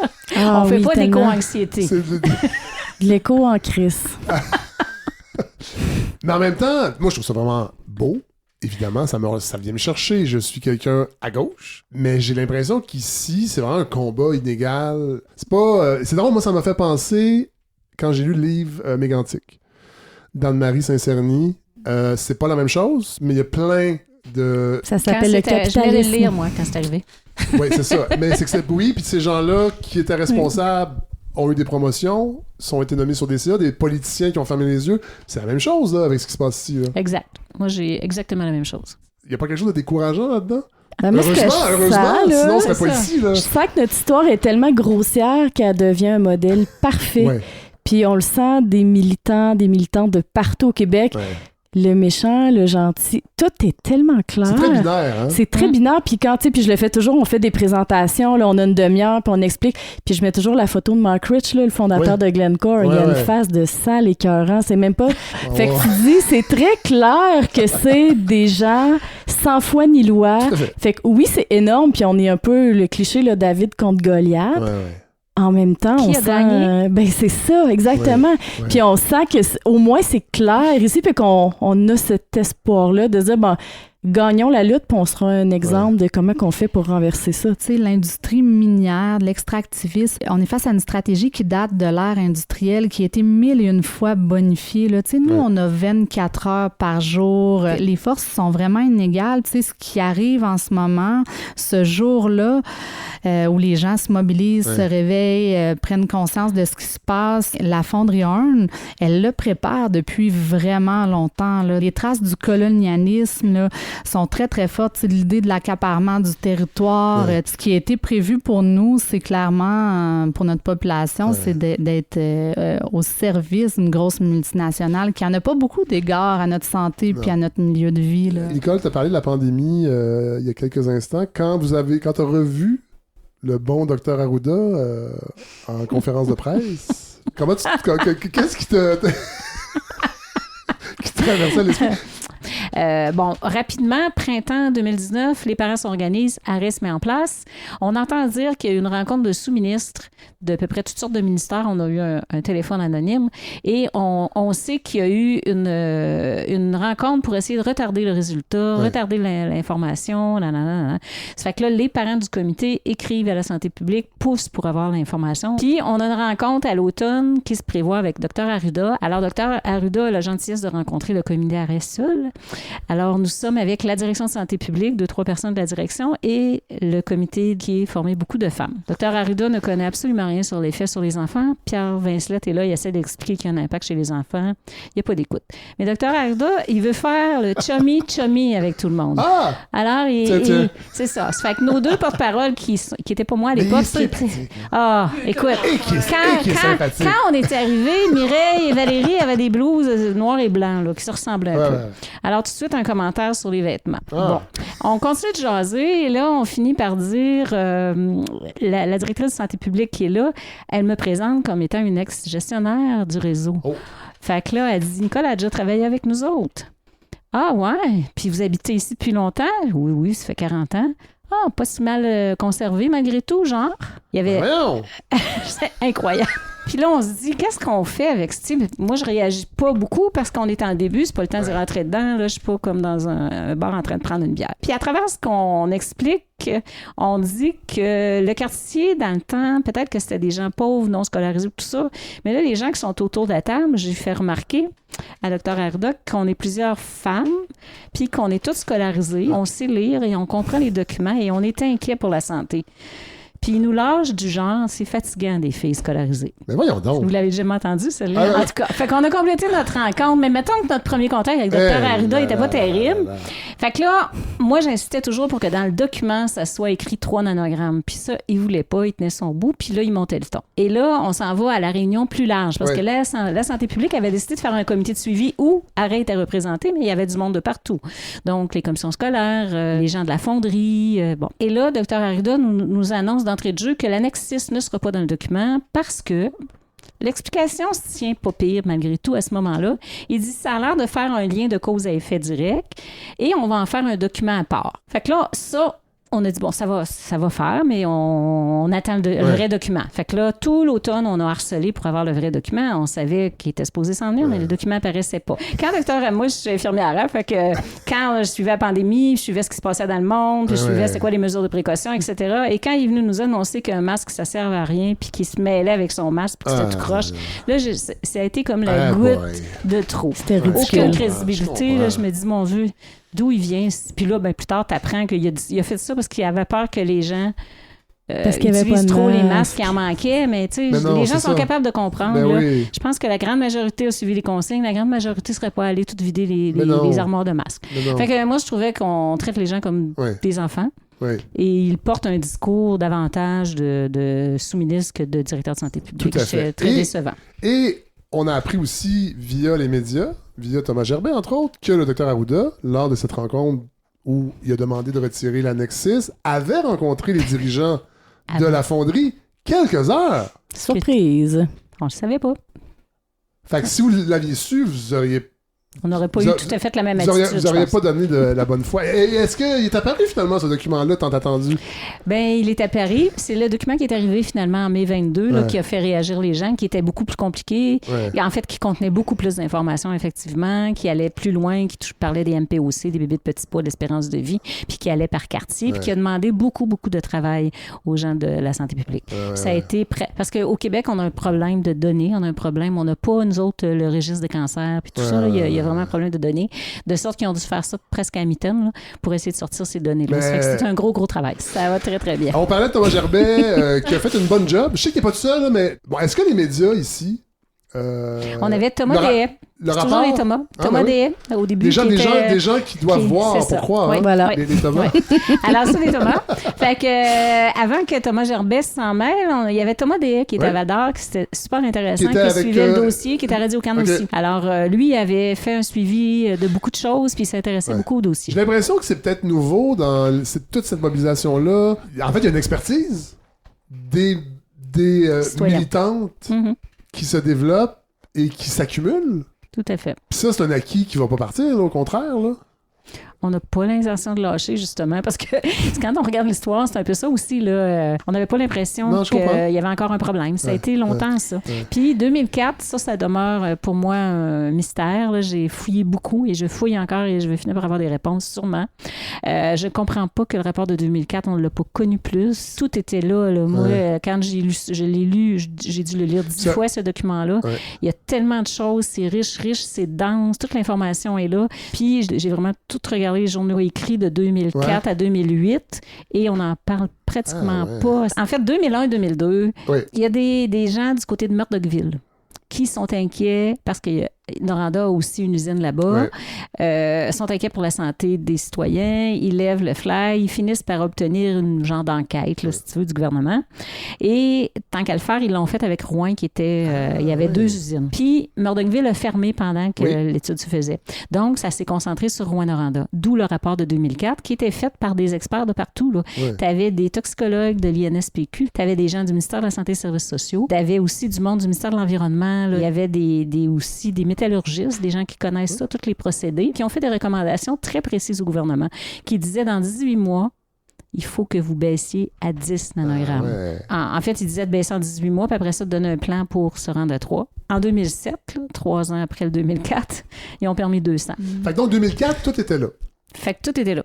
Tout aurait pu se faire en 2004. Puis pourquoi, selon vous? C'est toujours pas trouvé. J'ai pas trouvé. C'est du politique, il y a eu du lobbyisme. En fait, tout devait aller vers le respect des consignes du comité interministériel. Il y avait 2 comités de suivi. Là, il y avait 2 noms différents là, de ça. J'ai tout lu ça. Et dedans, on disait toujours qu'il fallait pas d'autres études, que tout était clair, qu'il fallait réduire, qu'il fallait aller plus loin. Puis tout à coup, oups, ça apparaît plus, le comité n'existe pas, puis on n'entend parler de rien. Entre les deux, là, je sais pas on devine ce qui s'est passé, là, mais on n'était pas là. Ça fait qu'il n'y a rien eu, puis ça n'a pas été très présent dans les médias. Il n'y a pas personne qui a sonné la cloche quelque part. Fait qu'on s'est retrouvés... on se retrouve 20 ans plus tard avec à refaire la même chose. À refaire la job. Mais là, il y a plus de gens sur le terrain comme vous. Là. Ce qu'il n'y avait pas en 2004. C'est ça la différence. C'est ça la différence. C'est pour ça qu'on ne lâchera pas. Alors, je répète vos noms. Jennifer Richard Turcotte, merci. Nicole Desgagnés, merci. Isabelle Fortin-Rondeau. Merci. Tu m'as invité dans ta maison.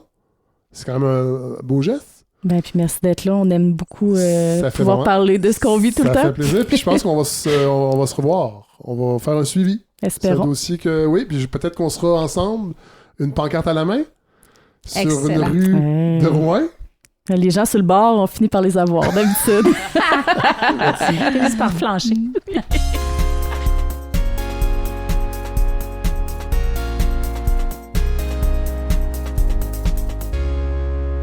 Bon, alors là, les 2 prochains segments, vous allez voir, ce sont des gens évidemment extraordinaires. Mais c'est des gens qui n'étaient pas prévus à l'origine dans cet épisode-là. J'avais déjà parlé au maire au front, je savais que Pierre Serré, j'avais déjà reçu son livre avant même.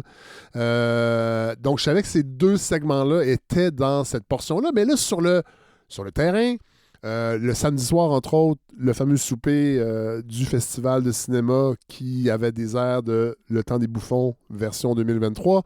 J'ai des amis qui sont là-bas aussi, qui me parlent de « Hey, tu fais ça, c'est cool, c'est un épisode sur ce qui se passe avec la fonderie. Il faut absolument que tu parles à Rosalie Chartier-Lacombe. » Je la connaissais pas. Et finalement, on me l'a décrit, puis je suis comme « Ben oui. » Fait que le lendemain, j'y envoie un courriel rapidement, elle embarque tout ça, elle vient me rejoindre à l'hôtel, dans le studio temporaire, et ça va donner ce qui suit, c'est-à-dire une plongée dans quand je dis là, que j'ai enregistré au pied, évidemment, il y a une métaphore là-dedans, au pied de la fonderie, mais là, on va vraiment être au pied de la fonderie. Et ça a été une super rencontre.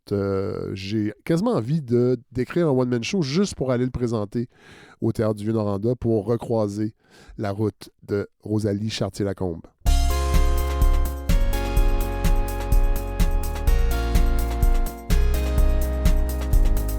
Peut-être nous raconter ce que tu fais à Rouen.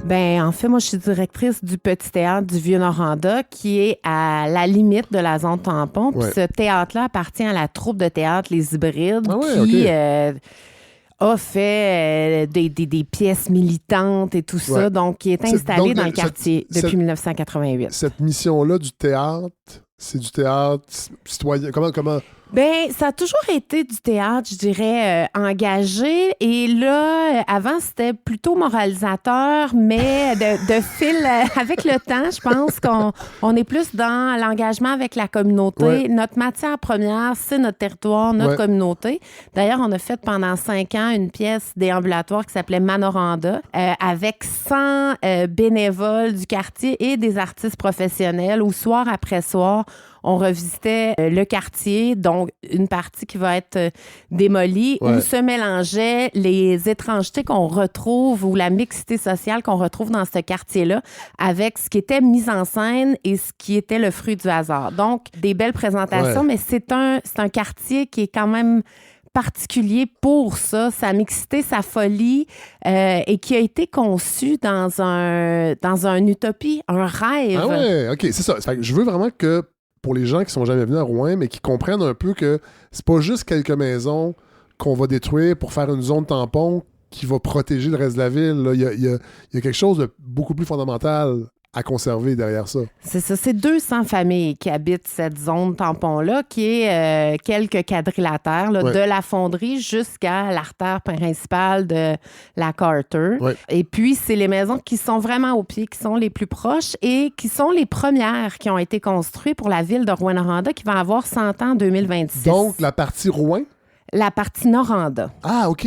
On est vraiment... Noranda, c'est une ville de compagnie. On appelle ça des villes fermées.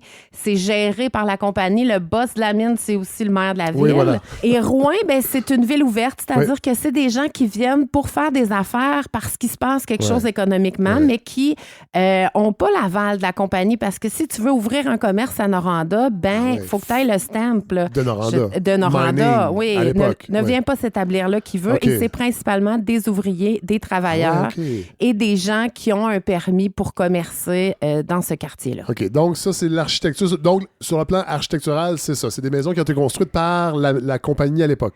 Oui, tout à fait. Tu sais, c'est dans les premières villes qui ont un plan d'urbanisation. Tu sais. Ah ouais. Et là, ça fait en sorte que cette ville-là, dans ce modèle-là idéal, tu as un centre un peu plus commerçant. Ouais. Donc, tu as des artères commerçantes. Tu as un endroit où vivent les travailleurs. Tu as l'endroit où vivent les boss de la mine. Tu peux te récréer, c'est-à-dire que tu as un aréna, tu as le bord du lac et tout ça, et tu peux aller travailler. Donc, à 500 mètres de l'épicentre, tu peux tout faire dans ce quartier-là. Sans voiture. Sans voiture. Fait que c'est un peu... c'est une ville woke, là. Oui, c'est une... Tout se fait à 15 minutes, là. Oui, tout à fait. Puis là, ben, tu sais, cette utopie-là des villes-compagnies ou des villes fermées de l'époque, selon moi, prend fin aujourd'hui quand il faut que tu en démolisses une partie, donc qui sont la partie où il y a les habitants, les travailleurs, qui étaient l'essence même de cette conception de ville-là, parce qu'il faut savoir que à l'époque, les Québécois ou les Canadiens français n'avaient pas l'expertise d'aller travailler dans les mines. C'était plutôt des bûcherons. Puis paraît-il que travailler en dessous de la terre, là, c'était le démon, donc ils n'y allaient pas. Donc, on a importé, si on veut, beaucoup de Polonais, d'Allemands, d'Ukrainiens et tout ça, et qui sont venus travailler dans les mines après la guerre. C'est les Canadiens français qui se sont déplacés, sont arrivés par l'Ontario. Puis ces gens-là, ils étaient plus loin, si on veut, de tout ce qui est royal, la France. Mais ça perdure aujourd'hui, ça. Je trouve cette ambiance vraiment particulière à l'Abitibi. Oui, de mixité sociale où n'importe quelle personne qui arrive peut s'enraciner et se sentir abitibien ou abitibienne. Et là, toi, quand on annonce qu'il va y avoir de la destruction, comment tu réagis? Qu'est-ce que tu veux nous partager par rapport à ça? Bien, déjà, écoute, moi, j'apprends la rumeur. Thomas Gerbet, un journaliste de Radio-Canada, évoque qu'il va y avoir une zone tampon, mais la zone n'est pas définie. Mais clairement, nous, là, au Petit Théâtre, on est au pied de la fonderie. Fait que là, je suis angoissée et je n'endors plus la nuit parce que je me dis, on va passer à la trappe. Quel est le sens de tout ce qu'on a fait? Moi, ça fait 18 ans que je travaille là, à remettre sur pied ce bâtiment-là, à le mettre en valeur, puis qui est vraiment enraciné dans ce quartier-là. Et là, je me dis, OK, ben si ça arrive, moi, c'est fini, je déménage. Je veux dire, Rouyn-Noranda vient de me perdre, alors que je suis née ici, j'ai des racines très profondes à travers la région aussi. Tu sais, je parcours beaucoup le territoire, puis j'aime cette histoire-là, ce quartier-là. On en est bien enraciné. Fait que là, quand on a su que nous, donc, on allait être à 3 bâtiments de la zone tampon, donc on est juste à la limite. Mais c'est comme inconcevable parce que ce quartier-là, c'est aussi un quartier... Qui s'appelle Notre-Dame? Bien, il s'appelle Notre-Dame. Tout le monde l'appelle Notre-Dame dans les médias, mais nous autres, c'est le Vieux-Noranda. Bon, OK. Je veux dire... c'est réglé. Maintenant que c'est dit à la balado, c'est réglé. Voilà. Le Vieux-Noranda. C'est le Vieux-Noranda. Bon, OK. Puis dans le Vieux-Noranda, ben tu sais, nous, on a un artiste fort à Rouyn-Noranda qui est Richard Desjardins, qui a grandi dans ce quartier-là et où il puise énormément de toute sa poésie au sein même de ce quartier-là. Puis on parle de Richard Desjardins, mais aussi Jocelyne Saucier, qui est une auteure prolifique, qui a écrit Les Héritiers de la Mine, qui parle de toutes ces luttes aussi avec les syndicats, puis le communiste. On a bien sûr d'autres artistes qui émanent de ce quartier-là. Louise Desjardins, qui est venue à balado aussi il y a 2 ans.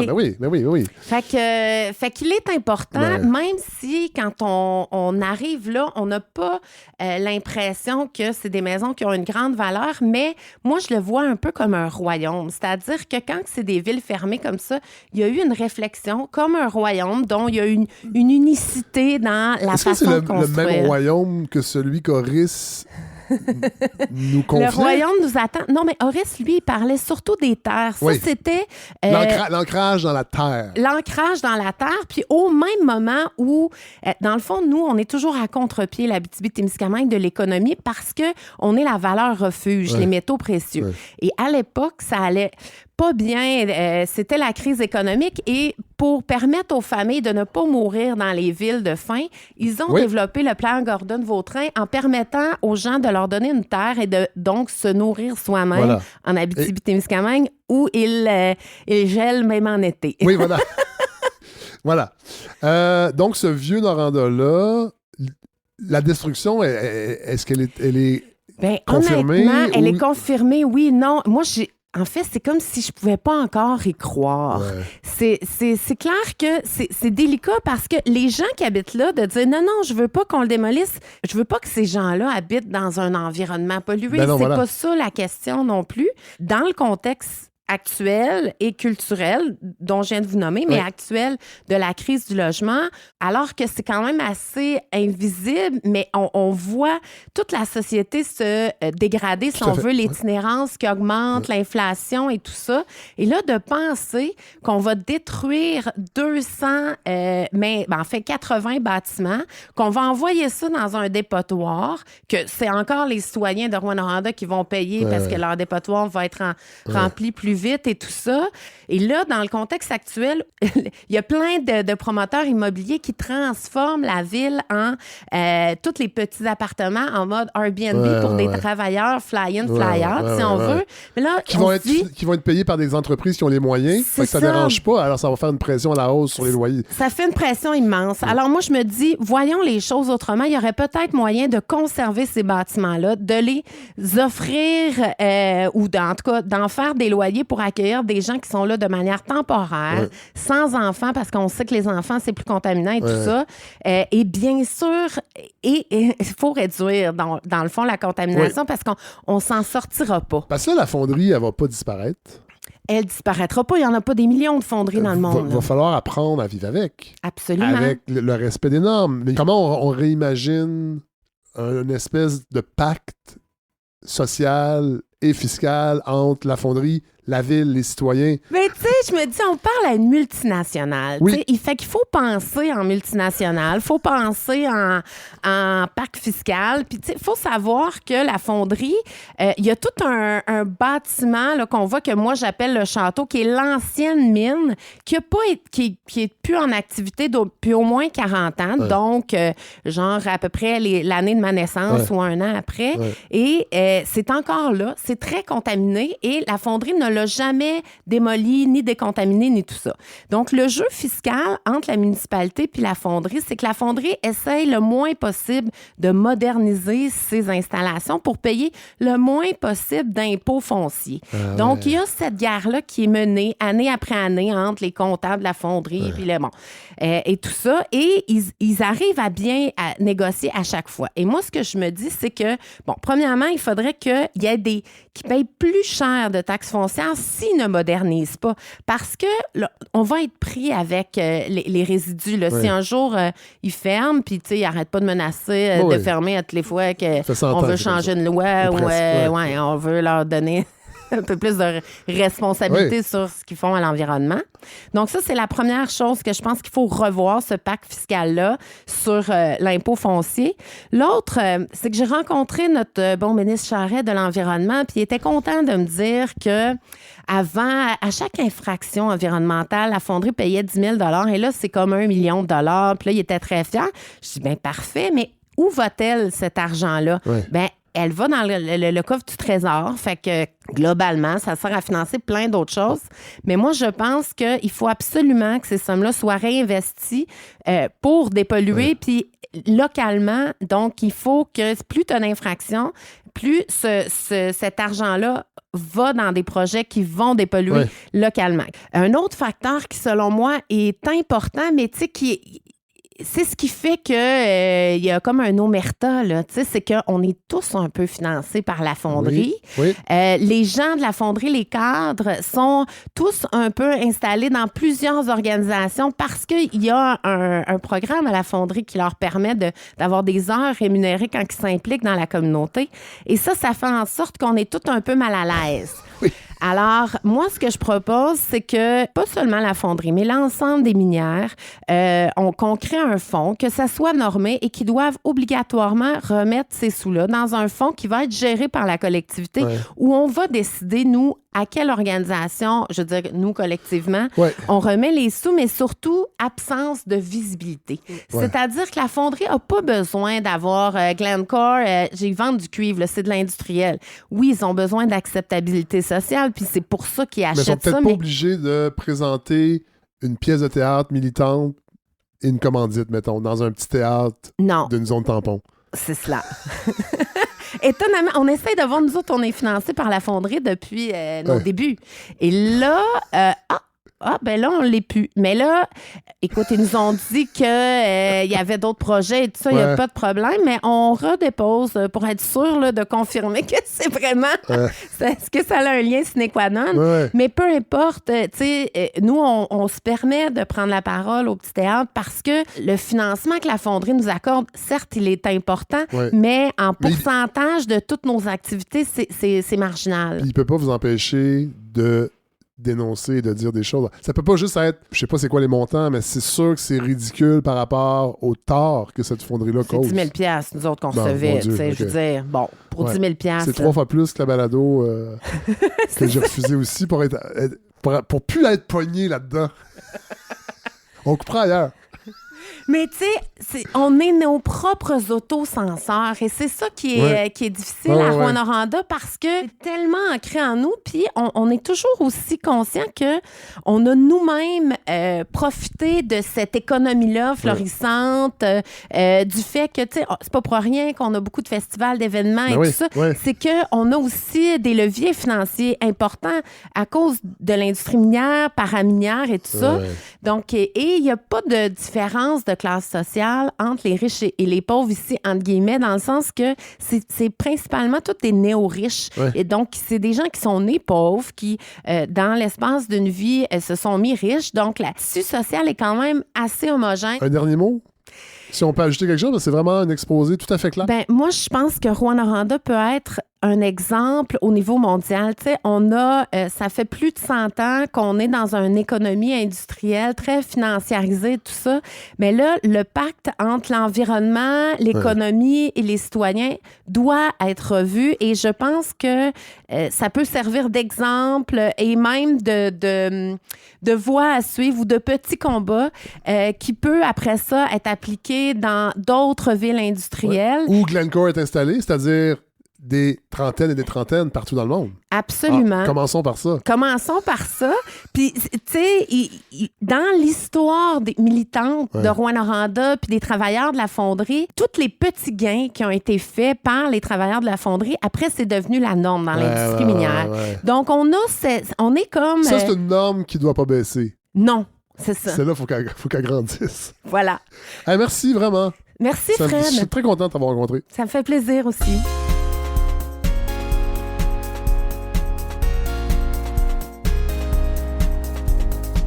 Miguel Charlebois, vous êtes prof d'histoire? Oui, professeur d'histoire au cégep. Et là, cette semaine, c'est ça, je vois passer ce recours collectif concernant la fonderie. Je sais que je m'en viens à Rouen. Hier, je parle à des maires au front. Je m'en vais dans une librairie. Il y a une éditrice qui me dit « Ben là, faut que tu parles à Miguel. » Et là, vous êtes là. Et là, vous allez nous parler de le déclencheur, pourquoi ce recours, qui est derrière ça, parce que je sais que donc vous n'êtes pas avocat, il y a quelqu'un d'autre. Bon, et là, on le fait vraiment à la dernière minute. Fait qu'on aurait aimé avoir les 3 personnes qui portent ce projet-là d'action de recours collectif. On est 2 représentants, en fait, Julie Fortier ainsi que moi-même. Ouais.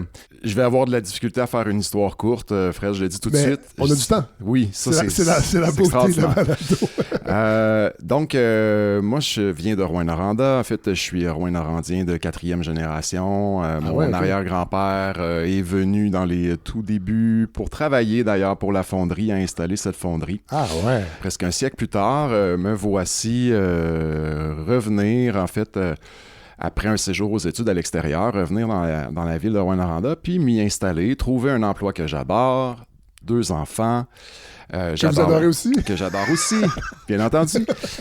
Et j'adore aussi la qualité de vie qu'on a à Rouyn-Noranda. Et qu'est-ce que ça veut dire, ça, avec tout ce qu'on lit, tout ce qu'on entend? Il existe encore une qualité de vie à Rouyn-Noranda?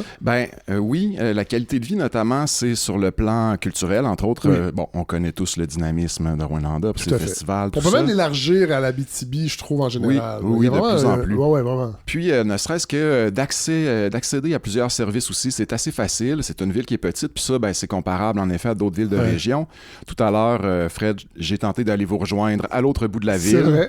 C'est vrai. Dans un hôtel qu'on ne nommera pas. Qu'on ne nommera pas. Parce que là, on est présentement dans le luxueux studio temporaire de la chambre 118 du Quality Inn. Et voilà. Donc, c'est un autre hôtel. C'est ça. Et là, donc, en 10 minutes, j'étais là, sans problème. Donc, c'est des choses comme celle-là, entre autres, qui me font adorer cette ville. Puis aussi, c'est l'accès facile, évidemment, à la nature. Oui. Donc, la qualité de l'air. Bon, voilà.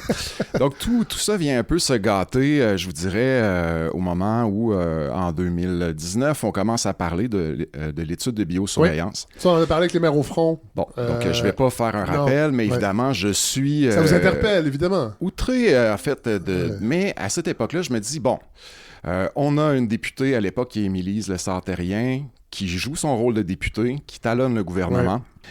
Puis je me dis, c'est tellement évident. Ça se peut pas que le gouvernement va rester là à rien faire. Et donc, je m'attends à ce que des choses bougent. Puis là, évidemment, il y a tout un emballement médiatique qui font sortir toutes ces choses-là. Puis là, on prend tout ça en considération.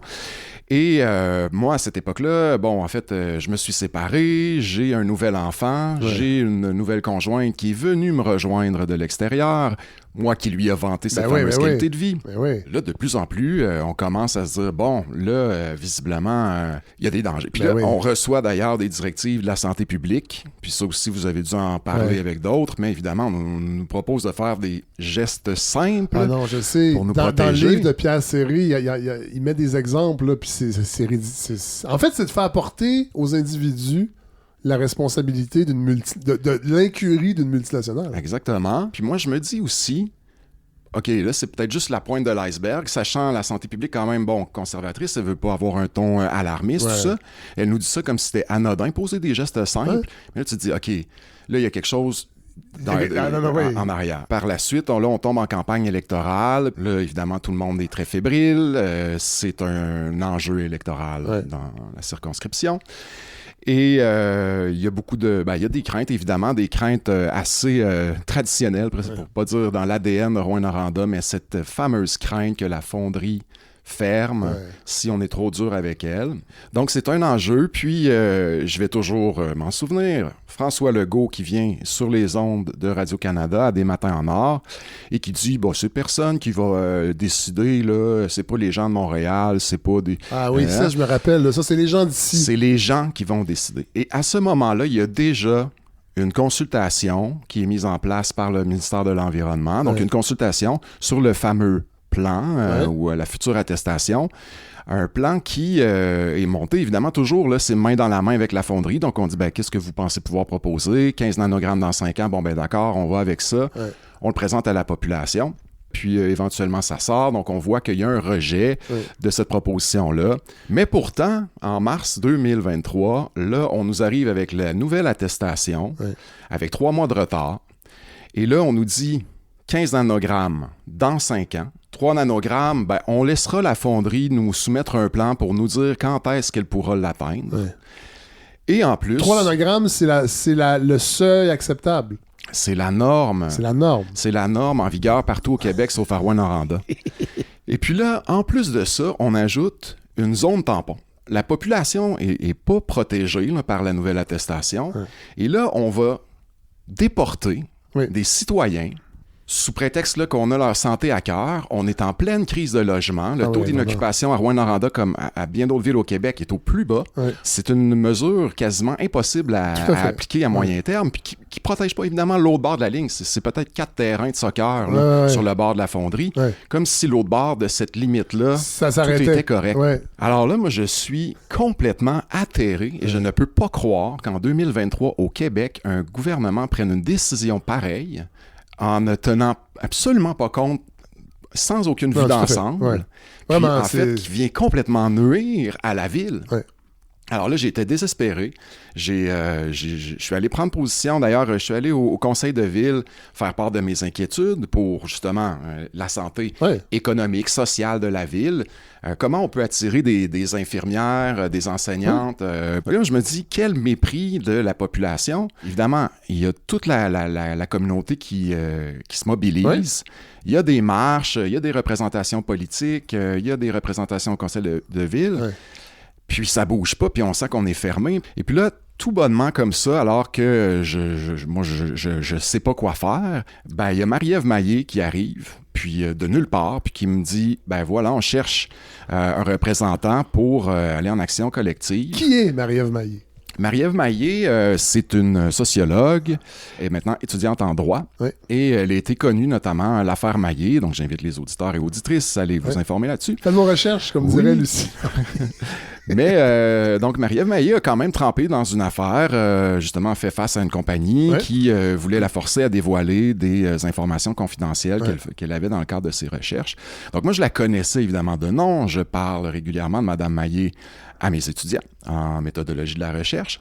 Et voilà qu'elle m'appelle pour me dire, écoute, si on a pensé à toi, des gens t'ont mentionné, aimerais-tu embarquer là-dedans? Là, évidemment, vous comprendrez que c'est quelque chose. C'est pas tous les jours qu'on s'embarque dans une poursuite contre Glencore et le gouvernement du Québec. Au nom des citoyens dizaines de milliers de personnes de ma communauté, que pour ma part, je le considère floué par... Donc, c'est une occasion, moi, en or, mais évidemment, c'est lourd de responsabilité. J'ai pris à peine 24 heures pour y penser, mais en dedans de moi, c'était certain. Il fallait juste que j'aille l'approbation quand même des gens les plus près de moi. Tout à fait. Et là, l'étape suivante, c'est de trouver un bureau qui va vous aider à voir si c'est possible aussi, juridiquement, s'il y a une cause? Évidemment, c'est possible. Il y a eu des causes similaires, mais en ce moment, c'est une demande d'autorisation, en fait, pour voir si l'action collective peut être reçue. Donc là, normalement, c'est des juges qui vont se pencher là-dessus.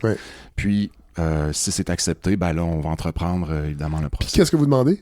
Qu'est-ce qu'on demande? On demande principalement d'atteindre la norme. Évidemment, il y a des préjudices qui sont causés. Donc, on vit quotidiennement avec une peur qui est fondée, puisqu'on a évidemment des données scientifiques on le sait, l'arsenic, le cadmium, le plomb, ce sont des poisons qui se retrouvent dans l'air. Donc, dans la vie de tous les jours, moi, je suis un adepte de course à pied, Je suis un adepte de transport actif. Je me déplace pour aller au travail. Je ne peux pas ne pas me demander ce que je respire. Je ne peux pas me demander ce que mes enfants respirent. Puis je ne vais pas non plus commencer, et là, c'est une lutte aussi de tous les jours, à paranoïer. Puis à me dire, là, si je laisse aller mes enfants dehors, puis là, je vais commencer à regarder les directions du vent. Ça peut pas. Non, c'est impossible, c'est impensable. Ouais.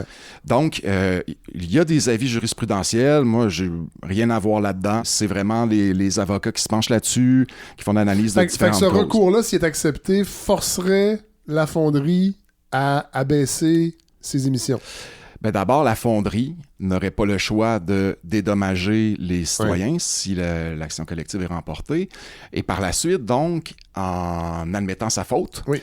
Puisqu'elle dédommage? Puisqu'elle dédommage, ça va l'obliger, en quelque sorte, à atteindre les normes le plus rapidement possible. Donc, c'est une manière un peu détournée de mettre de la pression pour obtenir ce qu'on espère. Puis la partie gouvernementale, là-dedans, le fait de s'en prendre au gouvernement, c'est vous leur demandez aussi de forcer? Bien entendu. Il a déjà une loi qui dit c'est un maximum de 3 nanogrammes. Il n'applique pas sa loi. C'est tellement absurde que je me rends pas compte qu'effectivement, il y a une loi. C'est comme un mauvais rêve. Oui, elle est là, la norme. Elle est là. Elle est appliquée partout ailleurs au Québec, sauf pour nous. Ouais. Donc, le gouvernement... Parce que vous êtes des gens spéciaux. Est-ce qu'on est biologiquement constitué différemment des autres Québécois? Je ne crois pas. Pour moi, c'est vraiment... c'est tellement insultant. C'est justement se faire considérer comme si on n'était pas... On est des citoyens de seconde zone. Tout à fait. Est-ce que c'est une première, ici, d'avoir un recours, en tout cas une demande de recours collectif contre une compagnie minière? Sauf erreur, je ne crois pas qu'on ait entrepris des poursuites, du moins pas dans le cadre d'une action collective. Est-ce que vous sentez un appui assez général? Quand dans une ville comme Rouyn-Noranda, il y a 2 marches qui regroupent près de 1000 personnes, c'est un signe. Ben oui. Puis je vous dirais que depuis le dépôt de cette demande d'action collective, les échos que j'ai eus, les gens qui m'ont contacté pour me dire bravo, pour me dire enfin, pour me dire let's go. Puis moi, je m'attendais honnêtement, puis c'était... ça pèse dans la réflexion, mais je me dis, je sais que c'est clivant, je sais qu'il y a des gens qui vont dire, mais là, qu'est-ce que vous faites là? Vous allez faire fermer la fonderie, vous allez job, donc, je m'attendais aussi à avoir des critiques ou des gens là, qui allaient s'en prendre à moi, puis éventuellement, peut-être que ça va venir, je sais pas. Mais je sens cet appui-là, je sens que les gens étaient rendus là aussi avec toutes ces mesures-là, avec toute l'aberration aussi derrière les événements. Je pense qu'on était prêts pour ça. Ben, Miguel Charlebois, merci d'être venu. Content de te revoir. Là, je pense qu'on peut se tutoyer. On se connaît un peu. Merci de nous avoir expliqué ça. Puis on va se tenir au courant. On va se reparler pour voir les étapes. On espère que ça passe la première étape, mais on espère que ça va aller de l'avant parce que ça crée un précédent qui pourrait faire boule de neige. On l'espère. En tout cas, on va suivre les événements, puis on se reparle. Merci beaucoup de m'avoir invité. Ça fait plaisir, vraiment. Merci.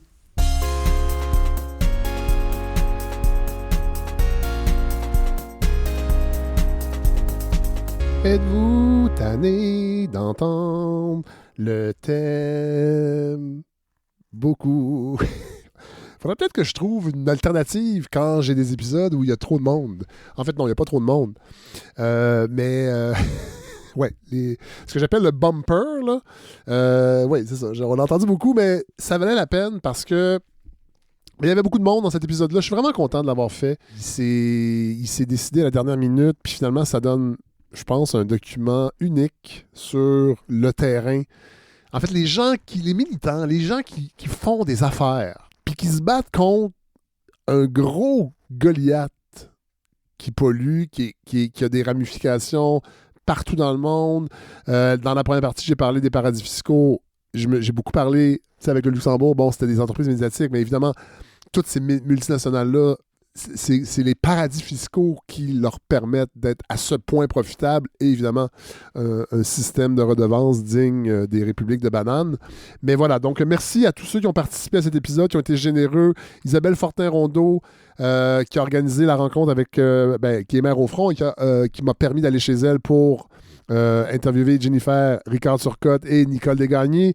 Merci à Rosalie Chartier-Lacombe d'avoir, sur le fly, accepté de venir nous parler de sa réalité de directrice d'un théâtre dans la zone tampon et sa réalité de citoyenne native de la région. Et merci à Miguel Charlebois, que je connaissais déjà. On l'a pas dit parce que je voulais pas que l'épisode soit trop long, mais Miguel m'avait déjà invité dans une autre vie pour venir faire une conférence devant ses étudiants dans la semaine. C'était une espèce de semaine de sensibilisation aux sciences humaines à Rouen, au cégep. Puis il m'avait invité à venir faire une conférence. J'avais accepté, mais en même temps, je me sentais mal parce que, bon, j'ai fait mon cégep en 4 ans. J'ai eu beaucoup de cours, disons, que j'ai abandonné après la date d'abandon, ce qui s'est répercuté sur ma cote R, mais il a quand même voulu que j'aille parler à ses étudiants. Fait que c'est comme ça qu'on s'était rencontrés. On s'était perdu de vue, évidemment. Puis après ça, quand on me disait, il faut que tu parles à Miguel Charlebois, c'est lui qui porte le recours collectif, j'allumais pas, puis on s'en est rendu compte dans la luxueuse suite du Quality, qui n'était pas du tout une suite, soit dit en passant. Donc, merci d'avoir accepté. Merci évidemment à Pierre Serré de nous avoir offert ce livre. Il faut absolument lire Voyage au bout de la mine. Et je veux aussi remercier des gens, une personne en particulier que vous n'avez pas entendue, qui s'appelle Gabrielle Izaguirre-Falardeau. Elle a publié avec son complice Jean-Loup David, Arsenic, mon amour, un petit pamphlet coup de poing. Et ça a été ma porte d'entrée pour comprendre ce qui se passait avec la fonderie Horn, pour comprendre réellement. Parce qu'évidemment, quand vous allez à Rouen, vous la voyez, vous le savez qu'il y a quelque chose qui cloche. Mais en même temps, les gens y vivent depuis longtemps, puis on se dit, bon.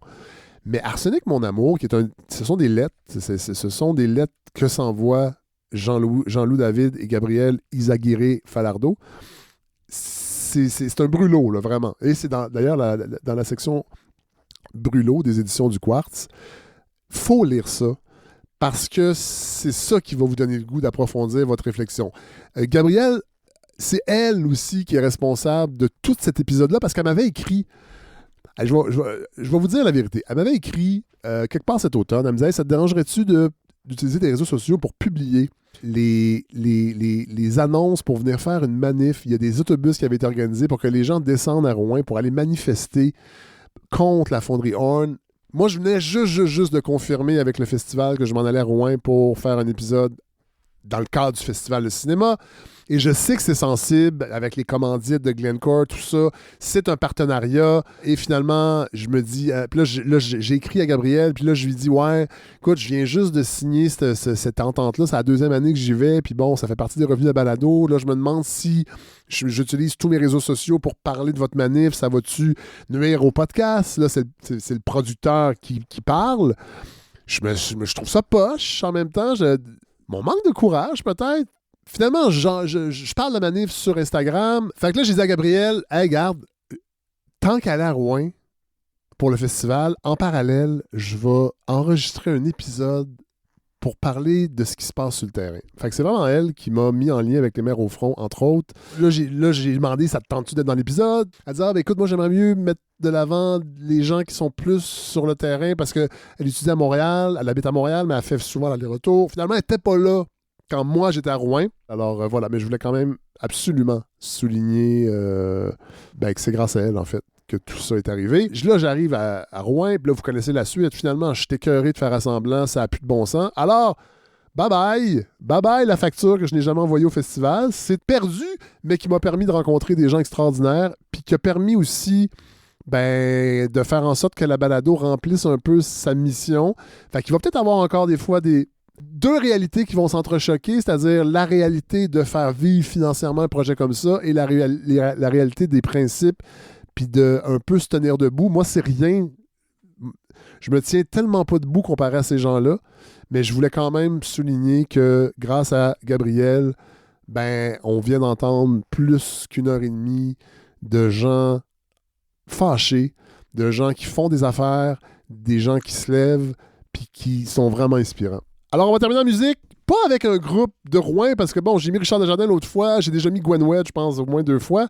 Et je rebondis sur la première partie de cet épisode où je parlais des cowboys fringants qu'on croisait dans le temps des apartistes sur les shows bénéfices, tout ça. Puis j'ai repensé à un groupe qui est un peu disparu, Arsenic 33. Puis bon, Arsenic 33, Arsenic Mon Amour, Rouen Noranda, Fonderie Horn. Et ça me tentait de d'aller ailleurs pour terminer cet épisode musicalement. Donc, avec Arsenic 33, qui est un groupe qui n'existe plus, qui a 9 albums à son actif. Bon, là, j'ai pas trouvé d'où viennent exactement. Ils viennent de la Montérégie, ce qui est quand même assez large. Groupe vraiment bizarre, que moi, j'aimais beaucoup quand on se croisait dans des shows bénéfices, qui mélangent ska, metal, gros rock, jazz, musique contemporaine, avec des costumes... en fait, ils ont l'air des spermatozoïdes jaunes. Donc, premier album, 95. Et le dernier, en 2017, il y a une compilation qui est parue en 2008. Fait que je pense que c'est 9 albums en tout. Groupe qui tourne autour de Yannick Pilon, parce qu'il y a plein de gens qui sont partis, qui sont revenus. Mais la dernière incarnation, je pense, c'était Yannick Pilon, Alexandre Fecteau, Éric Poisson et Michel Couture. Je les salue, parce qu'ils sont apparus peut-être souvent à une époque, 95-96, où la musique indépendante n'était pas évidente. Il y a eu les Cowboys, oui, mais c'était pas si évident de sortir de l'anonymat. Fait que j'ai toujours une pensée pour ces groupes-là. Alors, la chanson, elle s'appelle Ta langue de bois. Elle fait du bien avec tout ce qu'on vient d'entendre. Elle fait sortir le méchant, comme on dit, puis c'est un bon méchant, contrairement à ce qui sort de la Fonderie Horn. Bonne semaine tout le monde, j'ai déjà très hâte de vous retrouver.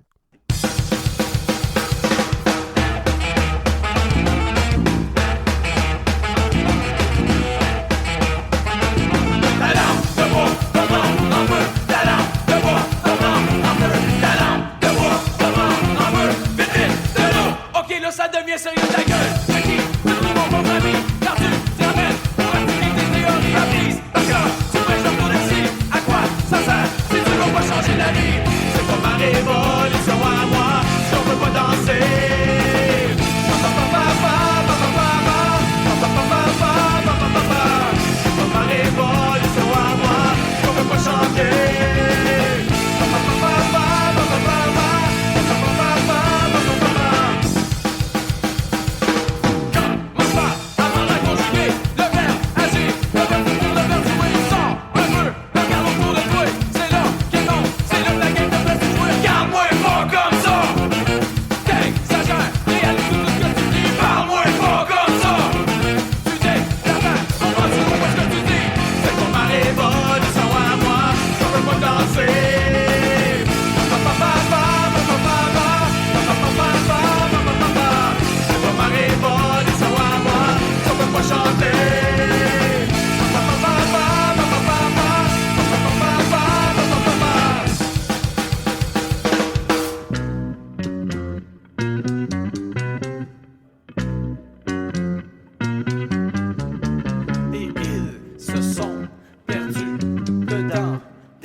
C'est pas ma révolution à moi si on peut rien casser.